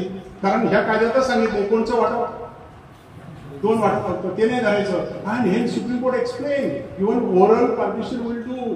हे 85चं तर व्हॅलिड आहेच आहे, पण ओरल पार्टिशन सुद्धा व्हॅलिड होईल if there is a rider, if first there is evidence in the form of entries in the public record. सरकारी ज्या पब्लिक रेकॉर्ड आहे तिथं तशा त्या पार्टिशनच्या नोंदी झाल्या पाहिजेत. आणि त्यासाठी फॉर लॉंग स्टँडिंग कुठेतरी मध्ये एक एंट्री झाली आणि परत ती एंट्री नष्ट झाली असं नको. Continuous long standing entries, then even oral partition will do. Heavy burden will be shifted on the shoulders of the person who says that there was oral partition. That is how the area of oral partition is also brought into the paraphernalia of this particular section 6. Friends, you'll ask my question. जर का कायदा करताना इतकी विद्वान लोक बसले, आज आपण इथे चर्चा करत आहोत, तर तुम्हाला माहिती आहे आपण 200 किंवा 100च लोक असतो, बरोबर आहे. पण भारतामध्ये 22 लाख वकील आहेत, इतकी कोर्ट आहेत, महाराष्ट्रात 2 लाख वकील आहेत. मग ह्या सगळ्यांना हे नसेल का बरं सुचलं? का बरं हा गोंधळ झाला असेल सगळा? कुठे बिघडलं सगळं? ह्या सगळ्यामध्ये जो गोंधळ झाला हा कशामुळे झाला असावा? आणि तुम्हाला सांगतो, जर का आपण माननीय मुख्य न्यायाधीश बॉम्बे हायकोर्ट जस्टिस मोहित शाह सरांचं बद्रीनारायण शंकरलाल भंडारी वर्सेस ओमप्रकाश शंकरलाल भंडारीचं जजमेंट वाचलं ना, मग तुम्हाला कळेल कुठे गोंधळ झाला होता. तो फक्त आणि फक्त 2 शब्दामुळे हा गोंधळ झाला होता, ऑन अँड फ्रॉम. 2 शब्दाचा अर्थ लावण्यासाठी इतका वेळ लागला असं स्वतः मुख्य न्यायाधीश म्हणतात, मी म्हणत नाही. आणि मित्रांनो, कधीही आपण कोणतेही वाक्य बोलताना किंवा बघताना न्यायालयात कधीही टीका करायची नसते. आणि तुमच्यापेक्षा तर I am most obedient servant of this system. पण तरीही आपल्याला जे न्यायालयाच्या जी हद्द आहे त्याच्या पलीकडे न जाता जेवढं सांगता येईल तेवढं सांगायचं असतं. Honest, there is no criticism, this is assessment. And ते स्वतःच न्यायाधीश म्हणतात ऑन अँड फ्रॉम शब्दाचा अर्थ लावताना आम्ही कमी पडतो. ते असं म्हणतात की there was no question of interpretation of law. आम्ही कायद्याचा अर्थ लावताना कमी नाही पडलो, आम्ही ग्रामरचा अर्थ लावताना कमी. That is how the word on and from is to be interpreted. काय on and from म्हणजे काय? काय आहे on and from? The word on and from means की सुरुवात बघा परत त्या सेक्शनची. On and from the commencement of the Hindu succession into bracket amendment bracket complete Act 2005. मग आता जर का तो कायदा आला, त्या कायद्याच्या ऑन अँड फ्रॉम पासून पार्लमेंट जेव्हा कायदे मंडळ जेव्हा 2 शब्द वापरतं ते समानार्थी असतील का? एकाच अर्थाचे शब्द पार्लमेंट कशाला वापरेल? ऑन म्हणजे आज आणि फ्रॉम म्हणजे आज. जर का ऑन अँड फ्रॉम दोन्ही शब्द एकाच अर्थाचे असतील तर पार्लमेंटने हा कशाला कष्ट केला असतील, कशाला घोटाळा केला असता? याचा अर्थ ऑन शब्द वेगळा आहे, फ्रॉम शब्द वेगळा आहे. ऑनचा शब्द वेगळा काढायचा, अर्थ वेगळा काढायचा आणि फ्रॉमचा अर्थ वेगळा काढायचा. आणि ही जी अमेंडमेंट आहे मित्रांनो, त्या अमेंडमेंटचं वैशिष्ट्यच होतं, जर का तुम्ही जर का तुम्ही या बाबतीतलं इंटरप्रिटेशन ऑफ स्टॅट्यूटचं पुस्तक वाचलं, मॅक्सवेल नावाच्या ऑथरचं पुस्तक आहे, जस्टिस जी.पी. सिंगचं पुस्तक आहे, त्यात फार सुंदर सांगितलंय. त्यांनी सांगितलं की जेव्हा जेव्हा इंटरप्रिटेशन ऑफ स्टॅट्यूटचा भाग येतो तेव्हा प्रथम पहा कशा प्रकारची अमेंडमेंट आहे. कशी असते अमेंडमेंट? नेहमी एक ओळ काढली, दुसरी ओळ घातली, आकडा काढला, दुसरा आकडा घातला, अनेक क्वेश्चन घातलं, सिंग्युलर घातलं, तर थोड्याशा अशा दुरुस्त्या असतात. सेक्शन तोच असतो. सेक्शन 6चं तसं झालेलं नाही. जुना सेक्शन 6 सगळा काढला, नवीन सेक्शन 6 ड्राफ्ट केला आणि त्याच्याऐवजी नवीन सेक्शन 6 घातला. Such kind of amendment is called as substituted amendment. त्याला म्हणतात सबस्टिट्यूटेड अमेंडमेंट. मग जेव्हा सबस्टिट्यूटेड अमेंडमेंट असते त्याचं इंटरप्रिटेशन वेगळं आणि किरकोळ दुरुस्ती असते त्याचं इंटरप्रिटेशन वेगळं. किरकोळ दुरुस्ती ह्या तारखेपासून असते. जेव्हा जेव्हा सबस्टिट्यूटेड अमेंडमेंट असते ती फ्रॉम द व्हेरी बिगिनिंग. म्हणजे हा कायदा जरीही आम्ही त्या दृष्टीनं 9/9/2005 तिथे घातला असला तरी तो कधीपासून आहे असं समजायचा? From 17 June 1956. त्या गोष्टीमुळे बोललं जातं. Are you getting correctly? Junior वकिलांना समजतं? I am little fast. अजून अर्धाच घेणार, फार फास्ट नाही ना? तर तुम्हाला सांगतो की ही जी आमचा जो गोंधळ झाला, वकिलांचा जो गोंधळ झाला तो इथे झाला की ही आम्ही केलेली दुरुस्ती ही 9/9/2005 पासून वाचायची का 17 जून 56 पासून वाचायची? जेव्हा जेव्हा सबस्टिट्यूटेड अमेंडमेंट असते that relates back to original act 17 June 1956. हा गोंधळ आमच्या दिस इज द कॉन्सेप्ट. असं त्याचा अर्थ निर्माण झाला आणि त्याचा शेवट शेवटी या केसमध्ये झाला. काय झालं पुढे ते तुम्हाला सांगतो. अशी केस झाल्यानंतर तमाम भगिनीवर खुश झाला की चला आता सुप्रीम कोर्टाच्या या निकाल पत्राप्रमाणे काय घडलं? Vinita Sharma versus Rakesh Sharma, son is equal to daughter, brother is equal to sister, and each shall have equal rights. पण कधी कधी बघा टेक्निकल गोष्टीचा तांत्रिक न्याय कुठे घेऊन जातो ते तुम्हाला सांगतो. तांत्रिक न्याय कुठे घेऊन जातो ते सांगतो. and was case before Delhi High Court, before Justice Najmi Waziri of Delhi High Court, and that was the case in respect of Sujata Sharma versus Manu Gupta. In case of Delhi High Court, case was before Honourable Judge of Delhi High Court, Justice Najmi Waziri. He was faced with very strange facts. अत्यंत अशी केस आली की ती आजपर्यंत कुठे decide झालेली नव्हती हिंदू लॉकात. आणि case was that there was around Delhi, जसं आपल्याकडे बघा मोठमोठे शेतकरी असतात, मोठ्या शहराच्या भोवती फार्म हाऊसेस असतात, असं दिल्ली शहराच्या भोवती सुद्धा मोठमोठे फार्म हाऊसेस असतात. आणि अशा मोठमोठ्या फार्म हाऊसेसमध्ये त्याची किंमत शेकडो कोटी रुपयांची असते. मग तिथे सुद्धा एक गुप्ता नावाची फॅमिली, त्या गुप्ता फॅमिलीमध्ये वडील होते, एक ज्येष्ठ भगिनी होती, तिचं लग्न झालेलं होतं, एक कनिष्ठ भाऊ होता आणि एक कनिष्ठ भगिनी होती. 4 मुलं उदाहरणार्थ. वडील किती मेंबर राहिले? 3. एक लग्न झालेली भगिनी सुजाता शर्मा, ती नवऱ्याच्या घरी आनंदाने राहत होती. दुसरा भाऊ की जो वडिलांच्या घरात राहत होता. धाकटी बहीण ती अजून अनमॅरिड होती, तीही वडिलांच्या घरात राहत होती. थोडक्यात धाकटा भाऊ आणि धाकटी बहीण एकत्र राहत होते. आणि मोठी बहिणी कुठे राहत होती? भावाच्या घरी, आय एम सॉरी, नवऱ्याच्या घरी, सासऱ्याच्या घरी, तिथेच राहत होती. ह्या दोघांच्या मध्ये वाद निर्माण झाला. ह्या भगिनीनं भावाच्या विरुद्ध खटला दाखल. पार्लमेंटने कायदा बदललाय. 9/9/2005 सालापासून आता मी काय झालेली आहे? कोपार्सन झालेली आहे. आणि गिव्ह मी माय शेअर. किती शेअर? Equal share. तो धाकटा भाऊ हातवत आला, म्हणला दीदी घेऊन टाक तुझा आला शेअर. तर काय तुला पाहिजे तर घेऊन टाक. 1 शेअर तुला घे, 1 शेअर धाकट्या बहिणीला दे, 1 शेअर मला देऊन टाक. Let us share equally. काहीच वाद नव्हतं. हेच तर ती मागणी होती. पण आपल्याला माहिती आहे close in the blood are bloodiest. जवळच्या असतात तेच मेरडीचा गोड घ्यायला येतात. आमचं तर म्हणतो चला बांधावर बघू, पैशावर बघू, तिथे संपते. पण इथे तसं संपत नाही. इगो मध्ये आला. आणि मग तिने सांगितलं अरे ते जे 3रा हिस्सा आहे तो तर मी घेणारच आहे, तो पार्लमेंटला दिलाय, तू कशाला देतोस? But I want to become karta of the coparcener, कारण आय एम सिनियर कोपार्सन. आणि कोपार्सन नेम काय सांगतो? Senior coparcener can become karta of the coparcenary. मला आता कर्ता व्हायचंय तुझ्या कोपार्सनरीचं. Can she become karta of the coparcenary? Was the question before justice Najmi Waziri of Delhi high court. त्याच्या आधी नुकतीच सुप्रीम कोर्टासमोर एक केस आली होती, श्रेया विद्यार्थी वर्सेस अशोक विद्यार्थी. आणि इन केस ऑफ श्रेया विद्यार्थी वर्सेस अशोक विद्यार्थी was a question before Supreme Court of India whether female member can be karta of the co-partner or not. And Honourable Supreme Court says no, she cannot be karta of the co-partner. Exceptional केसेसमध्ये ती manager होऊ शकेल, करता कधीच होणार नाही. मग ह्या सगळ्या बॅकग्राऊंडवरती सुप्रीम कोर्ट म्हणतं तिला करता होता येणार नाही. आता दिल्ली हायकोर्टासमोर प्रश्न आला, अमेंडमेंट प्रमाणे ती करता होईल का नाही होणार. अमेंडमेंटने काय केलं, सपोज हे काय म्हणतो, she becomes coparcener by birth like a son and gets all rights that of a सन.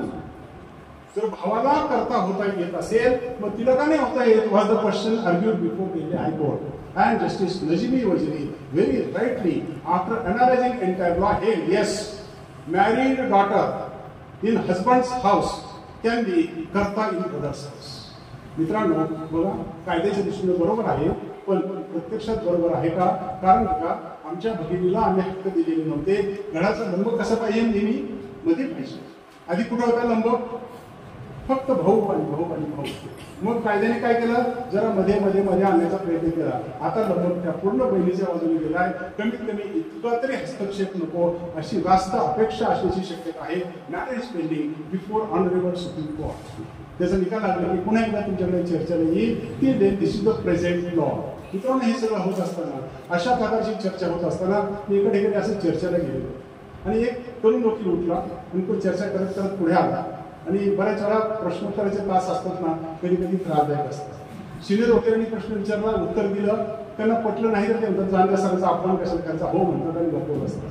पण तरुण मुलं कधी कधी हिरेला पेटतात. तो तरुण मुलगा आला आणि त्यांनी प्रश्न विचारला, सर त्यांना हे सगळं झालं म्हणतात, तुम्ही सगळं सांगितलं की हे चुकते ते बरोबर होते, त्यांनी असं केलं, खालची जज असं म्हटले, वरची जज असं म्हटले, पार्लमेंट कसं म्हटलं, वेद कसं म्हटलं.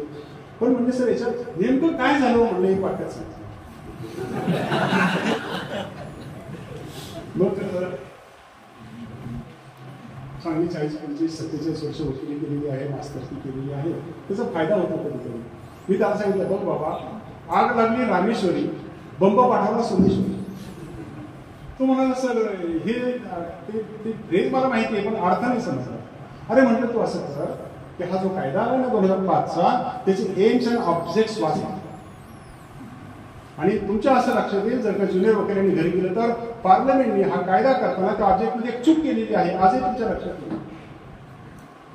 आणि त्याला असं म्हटलं आहे की कशासाठी आम्ही 2005ची अमेंडमेंट आणतोय, so as to ameliorate the economic conditions of jobbers. असे बरेच त्याचे ऑब्जेक्ट सांगितले. One of the object is to prevent and to do away with the dowry system. आम्हाला डावरी सिस्टीम नसतं करायची म्हणून हा कायदा आणला आहे. डावरी कोण मागतं, वडील, भाऊ, नो. ती कुठं मागली जाते, नवऱ्याच्या घरात. डावरी मागली जाते नवऱ्याच्या घरात. आग कुठं लागली, तिला कोण पेटवतं, कोण फ्रीज मागतो, वकील लिहितात तसं. कोण गाडी मागतो, कोण दागिने मागतो, कोण गाडी घ्यायला पैसे मागतो, नवरा. म्हणजे संरक्षण कुठे द्यायला पाहिजे होतं, नवऱ्याच्या घरात. आम्ही दिलं कुठं, भावाच्या. म्हणजे थोडक्यात आग लागली, तिकडे बंब पाठवला नाही, आम्ही चुकून तो बंब भावाच्या घरी पाठवला, असं उत्तर ते दिल्यानंतर मला वाटलं आता याचे प्रश्न संपतील. त्यांनी पुढचा प्रश्न विचारला. खरंच 3 प्रश्न विचारले होते, तुम्हाला सांगतो. ही सापडण्यात नंदुरबार. मग दुसरा प्रश्न मग त्यांनी विचारला मला, सर म्हणलं ते समजलं नाही. पण म्हणलं मला एक नाही समजलं. म्हणला तुम्ही सगळं सांगितलं की आधी राईट बाय बर्थ होता, नंतर राईट बाय डेथ झाला, परत राईट बाय बर्थ आला. पण म्हणला सर याच्यात तुमचं काय म्हणणं म्हटलं. म्हणजे तुम्ही वेदांचं सांगितलं, तुम्ही नंतर सुप्रीम कोर्ट न्यायमूर्तींचं सांगितलं, तुम्ही नंतर चीफ जस्टिस बॉम्बे हायकोर्ट काय म्हणालं, नावं घेऊन सगळ्यांना आदरपूर्वक तुम्ही सगळ्यांची नावं घेतली. मग ते मुल्ला साहेबांचं नाव घेतलं, सगळं सांगितलं. पण सुधाकरराव काय म्हणतात हे नाही सांगितलं म्हटलं. आणि दिस वॉज करेक्ट. आता जरी मी तुम्हाला सगळं सांगितलं तरी मित्रांनो माझं स्वतःचं काहीच नाही याच्यात. इदम न मम, ते सगळं त्यांचं आहे. चुकलं त्यांचं, बरोबर आहे त्यांचं. मी फक्त वाचलं ते तुम्हाला सांगितलं. मग त्यांनी विचारलं, तुम्ही त्यांचं वाचलं ते सांगितलं, तुमचं कुठं काय सांगितलं. आणि मग मी त्याला सांगितलं, म्हटलं बाबा रे इथे मला सांगायचं की वाक्य मी तुला सांगतो की कुठं पाहिजे सोय. मग आता आम्ही बघा, आणि आपणही विचारतो सगळ्या सिनियर मंडळी सकट आणि न्यायाधीश महोदयांना पण माझी विनंती आहे, काय चुकतं बघा समाजात. की आम्ही आमच्या ह्या भगिनीला संरक्षण द्यायचं होतं, तिला आयुष्यावर काही संरक्षण नव्हतं, श्री धनाशय तिला काय हक्क नव्हता. मग तो लिमिटेड आला, मग 1434 फॉर्म्युलाचा आला, मग केरळ आलं, मग शरद पवार साहेब आले, मग 2005ची आणली. सगळीकडे आम्ही तिला कुठे संरक्षण देत होतो. एक तर वडील वाढले ती संरक्षण म्हणजे कायद्याने तिला आम्ही परवानगी दिली. पण एखादी अशी स्त्री घ्या की ती नवऱ्याच्या घरी येते, कोट्यधीश असते, परंतु तिला नवऱ्याच्या इस्टेटीमध्ये केव्हा हक्क प्राप्त होतो? Only after his death. ती तिथे येते, संपूर्ण कुटुंब चालवते, सगळं बारदाना आपल्या ग्रामीण भागात म्हणतात तसं चालवते, आयुष्यभर काम करते आणि मग तिला आयुष्यभर संपत्तीच्या दृष्टीनं कवडीचाही अधिकार नसतो. म्हणजे कवडीचाही इन द सेन्स त्या प्रॉपर्टीमध्ये तिची काही ओनरशिप नसते. नवरा मरेपर्यंत तिला काहीच मिळत नाही आणि उतरवायत नवरा मिळाली इस्टेटीच होतो. ही आमची खरी परिस्थिती आहे. काय व्हायला पाहिजे मग? आणि आय टोल्ड दॅट वाय. त्या तरुण मुलांना मला विचार करायला संधी दिली आणि मी त्या संधीचं सोनं केलं की सगळ्यांना कळालं, मलाही कळालं. मी त्याला असं म्हणालो की खरं पाहता हे भगिनीच्या हक्क सेक्शन 6 बरोबरच आहे. अजून एक दुरुस्ती करूया. जसं रामदास स्वामी म्हणाले सावधान, तसं लग्न लागलं सावधान म्हणाले, अक्षरा टाकल्या की नवऱ्याच्या इस्टेटीमध्ये त्या भगिनीला अर्धा हिस्सा देऊन टाका. मग काय होईल? भावाकडे 2005 दिलेलं आहे, नवऱ्याकडे जा, नवऱ्याच्या मृत्यूची वाट बघायची जरुरी नाही. आता तुमचं लग्न झाल्यावर तुम्हाला अर्धा हिस्सा मिळेल आणि देर बी इक्वल डिस्ट्रीब्युशन. इकडेच कशाला संरक्षण? भावाकडे द्याच द्या, पण तिकडे पण देऊन टाका. मुलांना काय होतं, मित्रांनो काय होतं की जेव्हा आपण एखादं चांगलं कार्य करायला जातो ना, आपल्या माझा त्रासही होत असतो. जेव्हा आहे आता वन आणि वन दाखला, मुलगा वकील आहे तर मुलगी डॉक्टर आहे. मग हे असे आम्ही ज्या लष्कराच्या भाकरी महाराष्ट्रावर भासतो ते घरी गेलं तर एक दिवस आमच्या लग्न झालेल्या मुलींनी मला प्रश्न विचारला की म्हणजे पप्पा तुम्ही सगळीकडे जाता, ती भाषण करत असता, मी युट्यूबला पाहते, तुम्ही ते छान सांगितलं मुलाला मुलींचे हक्क असले पाहिजे. जेव्हा मुलगीच असा प्रश्न विचारेल तेव्हा शिकलेल्या शिकवणाऱ्या वकिलांना नाही म्हणता येईल का बघितली. मग तिला मी इतकं सांगितलं की तू सांगितलं ते बरोबर आहे, पण ते वडिलोपार्जित इस्टेटीमध्ये आहे, स्वकष्टार्जित इस्टेटीमध्ये मला थोडाफार तरी अधिकार दे आणि त्या अधिकाराचा उपयोग करून मला बिल वगैरे करता येतं. अदरवाईज नाही गेलं तर दोघांना सारखाच अर्थ राहतो. हे सगळं संपल्यानंतर तो मुलगा पुन्हा आला नंदुरबारचा आणि त्या मुलाने शेवटचा प्रश्न विचारला. सहजचे काही कंटाळले होते, जेवणाची वेळ झाली, दुपारचं सेशन होतं आणि त्यांनी सांगितलं आता शेवटचा बरं का. मग त्यांनी त्याला थोडंसं जोराने सांगितलं आता परत प्रश्न विचारलो, बस एकच प्रश्न विचारला. मग त्यांनी शेवटचा प्रश्न विचारला आणि तो शेवटचा प्रश्न तुम्हाला सांगतो ना आजचा संपवतो. तो त्यांनी असा प्रश्न विचारला मला की सर म्हटलं तुम्ही सारखे 3 शब्द वापरतो. काय 3 शब्द होते? प्रॉस्पेक्टिव्ह, रिट्रोस्पेक्टिव्ह आणि रिट्रोएक्टिव्ह. तुमच्या सगळ्या डिस्कशनमध्ये दुसरं काय होतं? म्हणजे आपलं नेहमी आता तेच झालं ना शेवटी. सगळं झालं तर कुठं ते 3 शब्द उमटून गेलं. आणि इतर नेहमी कसं असतं, आता मी जसं बोलतो असं एक लेक्चर असतं मित्रांनो बहुतेक वेळा. पण आम्ही जिथे जे लेक्चर अरेंज केलं ना ते असं नव्हतं. चांगले 1000-1500 वकील होते आणि स्टेजवरती सगळे लॉर्डशिप वगैरे होते आणि महाराष्ट्राचे ॲडव्होकेट जनरल होते, बार कौन्सिल ऑफ इंडियाचे सदस्य ते होते आणि मी एक वन ऑफ देम होतो. मी काही एकटा वक्ता नव्हतो, पण माझं असं स्वतंत्र लेक्चर झाल्यानंतर आमची प्रश्नोत्तराची सिरीज सुरू झालेली होती. पण त्यांनी हा प्रश्न विचारला. आम्ही तिघांनी माननीय ॲडव्होकेट जनरल आम्ही सगळ्यांनी चर्चा केली आणि त्याला उत्तर द्यायचा प्रयत्न केला.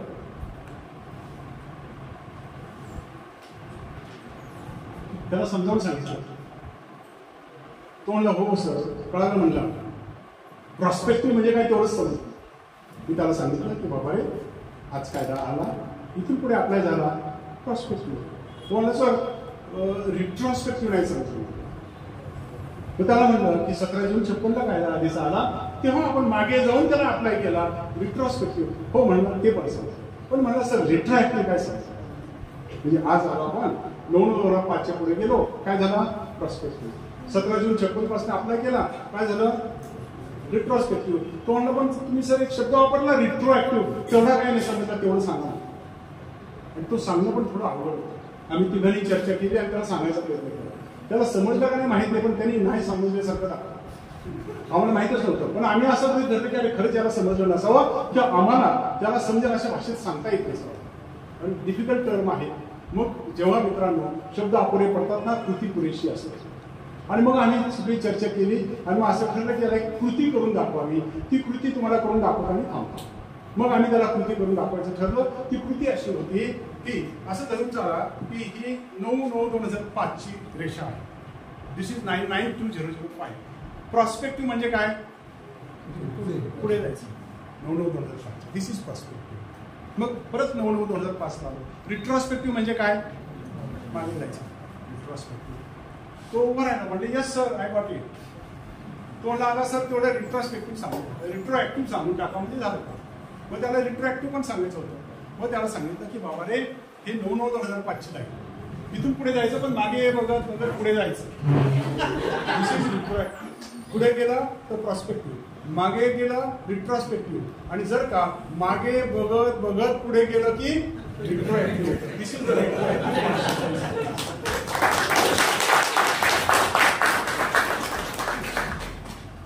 Friends, these are few aspects. Only one aspect I will cover and I will stop. मग मी आलो तेव्हा वकील साहेब तुमचं काय नाव? नाही, त्यांनी मला एक प्रश्न विचारला होता ॲडव्होकेटचा. तो प्रश्न असा होता की what is the position of illegitimate children? And presently that issue is being discussed by 3 judges bench headed by the Chief Justice of India in Supreme Court of India. Position of illegitimate children, जे illegitimate मुलं आहेत यांची कायद्यात काय परिस्थिती आहे, हा मुद्दा सध्या सुप्रीम कोर्टाच्या 3 जणांच्या पीठापुढे चालू आहे. त्यापैकी एक आहे chief justice of the supreme court of India. हा इश्यू मी तुम्हाला एक 10 मिनिटात सांगतो आणि थांबतो, because it's very volatile issue nowadays. आणि मग इश्यू निर्माण झाला होता की जेव्हा हिंदू मॅरेज ऍक्ट होता, त्या हिंदू मॅरेज ऍक्टमध्ये 1955च्या सेक्शन 16 होता.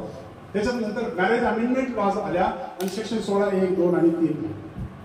आणि त्याच्यानं असं ठरलं की जर का ते लग्न if it is void or voidable under section 16(1) or section 16(2), consequence is stated in section 16(3).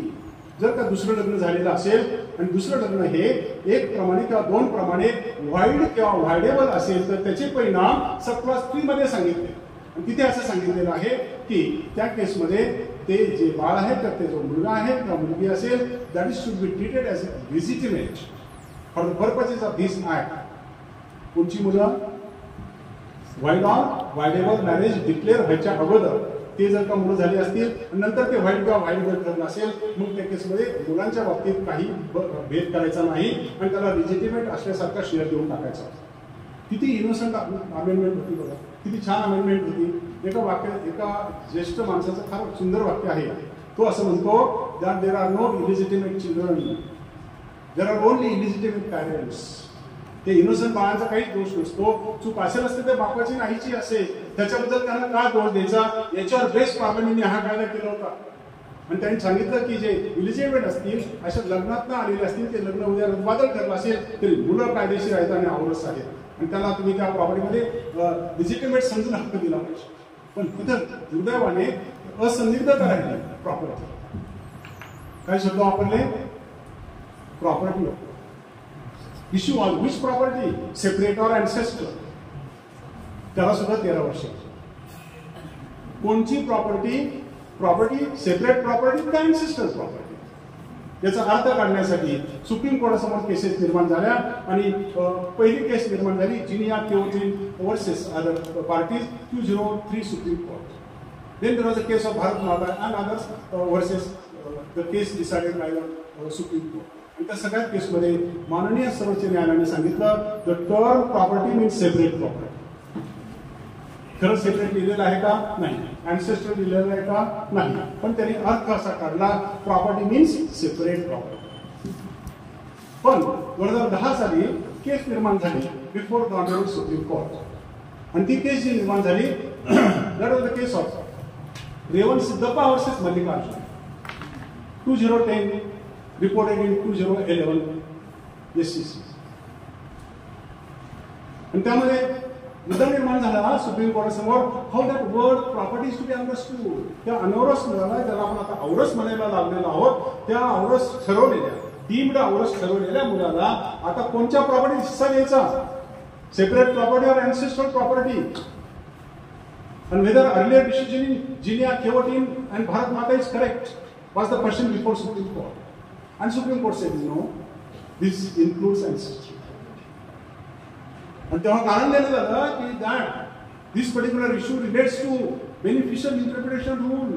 आपणच म्हणतो ना त्या मुलाचा काही दोष होता आई बाबाचा दोष होता, मग त्या मुलाला का तुम्ही सफर करता? Why not ancestral property? आणि नेहमी असं म्हटलं जातं, you read Maxwell's interpretation of statute or justice G.P. Singh's interpretation of statute, आणि त्यात सांगितलं आहे if there is beneficial or welfare legislation, then beneficial interpretation rules shall be applied. मग ज्याच्यासाठी कायदा बनवलाय त्याच्या बाजूचं इंटरप्रिटेशन काढा. कोणासाठी बनवला होता? Illegitimate children. त्यांना तुम्ही लिजिटिमेट केलं, त्यांच्या फायद्याचं जर असेल, व्हाय नॉट अँसेस्ट्रल? का तुम्ही स्वतःला लिमिट करून घेता separate property? Let it be ancestral property to versus. And ultimately, this case of Revan Siddhappa versus Mallikarjun came to be referred to the larger bench of 3 judges in the year 2011. 2011 ला ही केस 3 जजेस कडे गेली आणि आता 2023 मध्ये ती केस supreme court समोर हे निघाली. 2 years before, when Honourable Chief Justice Uday Lalit sir, he was the Chief Justice of the Supreme Court of India, case came before him. माननीय सर्वोच्च न्यायालयाचे उदय ललित सर जेव्हा मुख्य न्यायाधीश होते त्यांच्या समोरच केस आली होती. ही sir I am bound by the reference. तू म्हणजे मला काय नाही करताय, जोपर्यंत 3 न्यायमूर्तींचं जजमेंट येत नाही तोपर्यंत मला काय करता येते, ते आता येण्याची शक्यता आहे. The case is being heard by the supreme court of India. मग त्या केसमध्ये निर्णय येईल. मग अशी वकील साहेबांनी इश्यू निर्माण केला म्हणून आपण आता चर्चेला घेतला. माझं स्वतःचं मत सांगतो की जेव्हा बेनिफिशियल लेजिस्लेशन असतं, वेलफेअर लेजिस्लेशन असतं, तेव्हा त्याचा लिबरल इंटरप्रिटेशन रूल किंवा बेनिफिशियल इंटरप्रिटेशन रूलच्या आधारे दोन्ही त्या प्रकारामध्ये अँसेस्ट्रल प्रॉपर्टी पण यायला पाहिजे असं वाटतं आहे. आणखी एक छोटासा मुद्दा आहे, तुम्ही रोज पेपरमध्ये वाचत असाल, कशी कोर्टाचे हात बांधले जातात ते तुम्हाला सांगतो.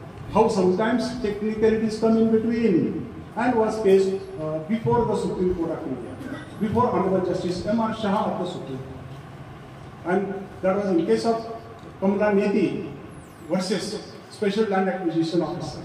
In case of Kamla Neti versus Special Land Acquisition Officer, decided in the year 2022. 22 साली ही केस डिसाइड झाली. 22 साली माननीय सर्वोच्च न्यायालयाच्या समोर इश्यू निर्माण झाला. सेक्शन 6 ला आपण आता पाहिलेलं.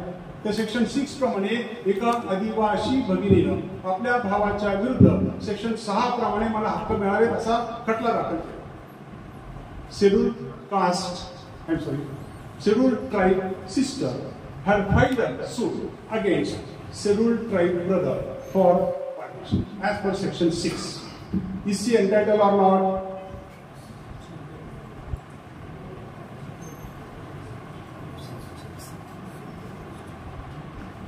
All courts, including Supreme Court, held that she is not entitled.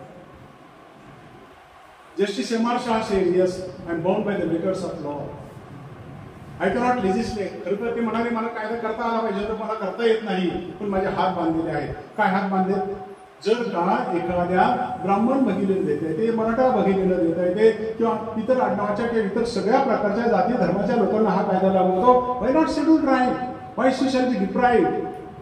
And then he pointed out, read properly Hindu Succession Act, section 2, subclause 2, read with article 366 into bracket 25 of the Constitution of India. तुम्ही जर ह्या दोन गोष्टी वाचल्या तर तुमच्या असं लक्षात येईल, जर का सेक्शन 2 सबक्लॉज 2 वाचला तर तो सांगतो that this act is not applicable to scheduled tribes. आपल्याच पुस्तकात लिहिलंय की हा कायदा scheduled tribesला लागणार नाही unless there is a notification issued by the central government. जोपर्यंत सेंट्रल गव्हर्नमेंट असं म्हणत नाही की हा 17 जून 56 ला झालेला कायदा शेड्यूल ट्राइबला सुद्धा आम्ही लागू करत आहोत, तोपर्यंत लावायचा नाही. आजपर्यंत हा कायदा सेंट्रल गव्हर्नमेंटने नोटिफिकेशन काढलेलं नाही. जरी कायदा 9/2005 ला आला तरी आजपर्यंत नोटिफिकेशन काढलेलं नाही. ना 2005 चे अमेंडमेंट लागू आहे, ना 56 चा कायदा लागू आहे. Neither of these laws are applicable to scheduled tribes. म्हणजे थोडक्यात त्या केसमध्ये शहा साहेबांनी सांगितलं दिस इज पार्लमेंट जॉब आणि अशा रीतीनं कायद्यानं दिलं पण मात्र तिला मिळालं नाही.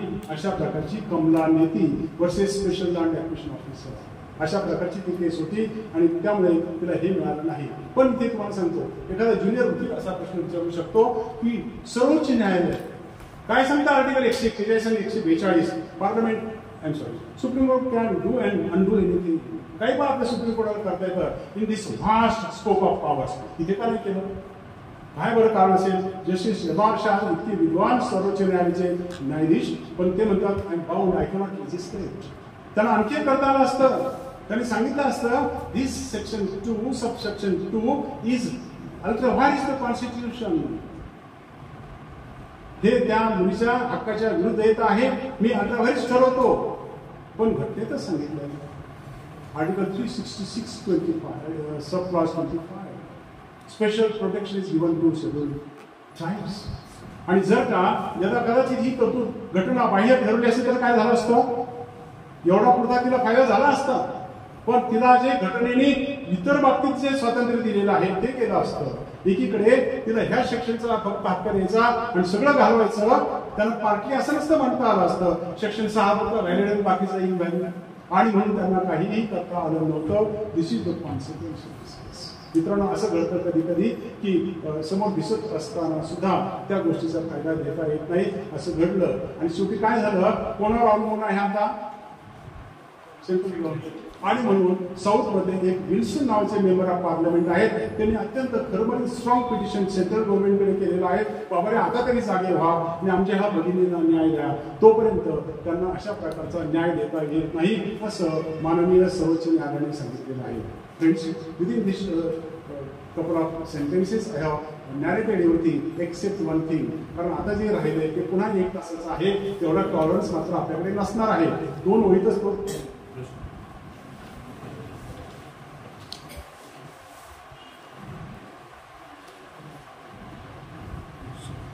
ठिकाणी असा प्रश्न विचारला. 2005 पूर्वी मयत मुलीचे वारस आईकडे प्रॉपर्टीमध्ये हक्क मागू शकतात का? आपली रिक्वायरमेंट काय आहे, 992/005 ला काय पाहिजे, मुलगी जीवन पाहिजे. मुलगी नसेल तर नाही. पण सुप्रीम कोर्टाचं जर का आपण जजमेंट वाचलं या प्रश्नाच्या अनुषंगाने पुन्हा 10 मिनिटं, तर ते जे जजमेंट आहे विनीता शर्मा वर्सेस राकेश शर्मा, त्याच्यामध्ये एक स्पेसिफिक पॅरेग्राफ घातलेला आहे. या प्रश्नाचं उत्तर नाही. मुलगी जीवन नाही तर नाही, मध्य प्रदेशात नाही, राजस्थानात नाही, बंगालमध्ये नाही, महाराष्ट्रात आहे. जर का न्यायाधीशांसमोर असा प्रश्न आला, yes in Maharashtra it is to some extent, let us discuss this 4 state. का बरं? महाराष्ट्रात का, कर्नाटकात का, आंध्र प्रदेशात का, तामिळनाडूत का? तर ह्या 4 प्रांतामध्ये काय होतं, स्टेट लॉ होता. 94 सालीच महाराष्ट्रामध्ये काय कायदा होता, आपल्याकडची मुलगी काय 2005 ला काय को पार्सल झाली का? नाही. महाराष्ट्रातली किंवा वडूची एखादी मुलगी जी 22 जूनला अनमॅरिड होती, ती कधी को पार्सल झाली, 22 जूनलाच झाली. ती काय आज नाही झाली. जर का ती 22 जूनला झाली असेल आणि आज झाली नसेल, आणि अशी अनमॅरिड मुलगी जर का उदाहरणार्थ 94 ला को पार्सल झाली आणि त्यानंतर जर का तिचं लग्न झालं असेल आणि यथावकाश तिला लगेच 95 ला लग्न झालं, 97 ला मुलबाळ झालं आणि ती 2000 साली मयत झाली,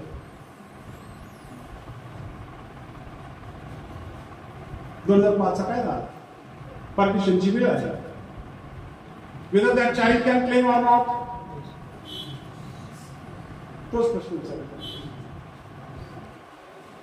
जर का ती मुलगी, ज्या मुलीचे हे वारस आहे, जे तुमचा प्रश्न आहे, जर का ते वारस त्या अनमॅरिड मुलीचे असतील, अनमॅरिड म्हणजे अनमॅरिडचे नव्हे, 22 जूनला अनमॅरिड असलेल्या, सबसिक्वेंटली मॅरिड झालेल्या, नंतर मुलबाळ झालेल्या आणि मयत झाली त्या 5च्या आधी, मग मात्र तिच्या मुलांना मुलीसारखा हक्क मिळेल. Are you getting me correctly?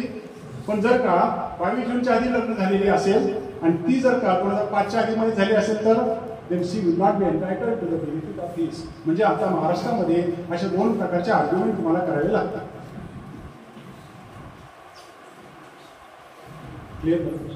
आता तो मगाशी आपण एक वाक्य सोडलं आणि आपण तिथंच थांबलो होतो बघा, ऑन अँड फ्रॉम. काय आहे ऑन अँड फ्रॉम? त्याचे 2 अर्थ काय निघाले शेवटी, आणि ते शेवटच्या निकालपत्रात माननीय सर्वोच्च न्यायालयाने फार सुंदर एक्सप्लेन केले. As well chief justice Mohit Shah sir has very precisely explain same on and from कसं वाचायचं. आणि त्यांनी सांगितलं दॅट शी बिकेम को पार्सनर. कधी? On and from. तिला आम्ही को पार्सनरीचं स्टेटस कधी दिलं, तिला कधी को पार्सनर केलं, कायद्यात बाय बर्थ. जर का एखादी मुलगी 56ला किंवा 54ला जन्माला आलेली असेल, आम्ही तिला को पार्सनर कधी केलं, 54-55 करून टाकलं. आणि आम्ही तिला हक्क कधी दिले? ऑन तिकडं जन्माशी दिली. आणि तिला जरी ती तेव्हा जन्मली, हक्क कधी दिले? फ्रॉम 9920 ऑन तिकडे, फ्रॉम इकडे. म्हणजे थोडक्यात एक शब्द तिच्या जन्माशी निगडीत आहे, एक शब्द तिच्या पार्सनरी होण्याशी निगडीत आहे, दुसरा शब्द तिला आम्ही जे हक्क प्रदान केले त्याच्याशी निगडीत आहे. असं त्या ऑन अँड फ्रॉम शब्दाचा अर्थ होता. सगळ्यांना समजलं? Friends, with this I conclude and the consequence remains to be discussed. आपला जो चर्चेचा मुद्दा राहिला, मी एक तास लागेल, तो एवढंच होता की आज तो पार्सनरी आहे किंवा नाही. आणि हे विचारण्यासाठी 3 प्रकारचे जजमेंट्स आलेले होते. One judgment was delivered by Justice Rohinton Nariman and Joseph Kurian in the year 2016, Uttam versus Avhad. Other judgment was delivered by the Supreme Court in the case of Arshnoor Singh versus Harpreet Kaur, 2020. अशा प्रकारची 2 निकाल आले. को parcenary आहे की नाही, को parcenary आज चालू आहे की नाही, हे करण्यासाठी एकच प्रश्न विचारायचा. पार्टिशन आहे का डेथ आहे? डेथ असेल तर काय होईल?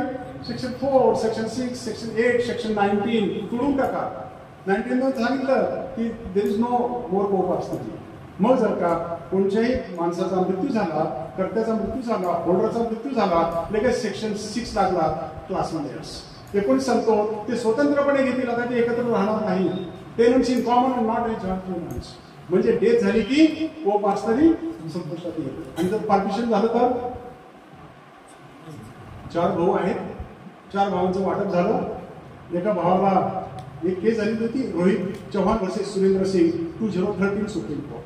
त्या रोहित चव्हाण मध्ये फार इंटरेस्टिंग केस होत्या, त्या तुम्हाला सांगतो. Rohit Chavan versus Surendra Singh, 2013 supreme court. त्या केसमध्ये वाटप झालं, वडील आणि 4 भावांच्या मध्ये वाटप झालं. हा सगळ्यात धाकटा भाऊ होता. लग्नाच्या वेळेस तो अनमॅरिड होता. मग नंतर ह्या प्रत्येकाला 5वा हिस्सा देऊन टाकला. यांनी पण आपला हिस्सा दिला. नंतर ह्यांनी काय केलं? लग्न केलं की मुलं बाळ झाली. त्याचा जो मुलगा झाला त्याच्यामध्ये वाद निर्माण झाला. आणि त्या मुलाच्या मुलाने, म्हणजे ह्या वाटपाने ज्या भावाच्या हिश्श्यात आली होती, त्याच्या मुलाने सांगितलं की I want share in your हिस्सा. तुला जे वाटपात आले ना, त्यात मी मुलगा म्हणून मला अर्धा हिस्सा दिला. वेदर ही इथं को पार्सनरी संपली का नाही संपली? आणि मग तिथे उत्तर मिळालं, त्या रोहित चव्हाण वर्सेस सुरेंद्र सिंग मध्ये उत्तर मिळालं. आणि आता जी लेटेस्ट केस आहे, Arshnoor Singh versus Harpreet Kaur, Honourable Justice Uday Lalit's son, he has said that whenever there is partition, जिथे पार्टिशन आहे तिथे को पार्सनरी चालू आहे, तिथे टर्मिनेशन होणार नाही, को पार्सनरी संपणार नाही. This is the simple consequence. However, detailed cases have been stated in the booklet circulated to you. Friends, this week I conclude and I thank you the organizers, the president and all honorable judges patiently hearing me for such a long time. I am very thankful to you. मी तुमच्या सर्वांचे आभार मानतो की आपण सर्वांनी बराच वेळपर्यंत शांतपणे ऐकून घेतलेले आहे. Thank you very much.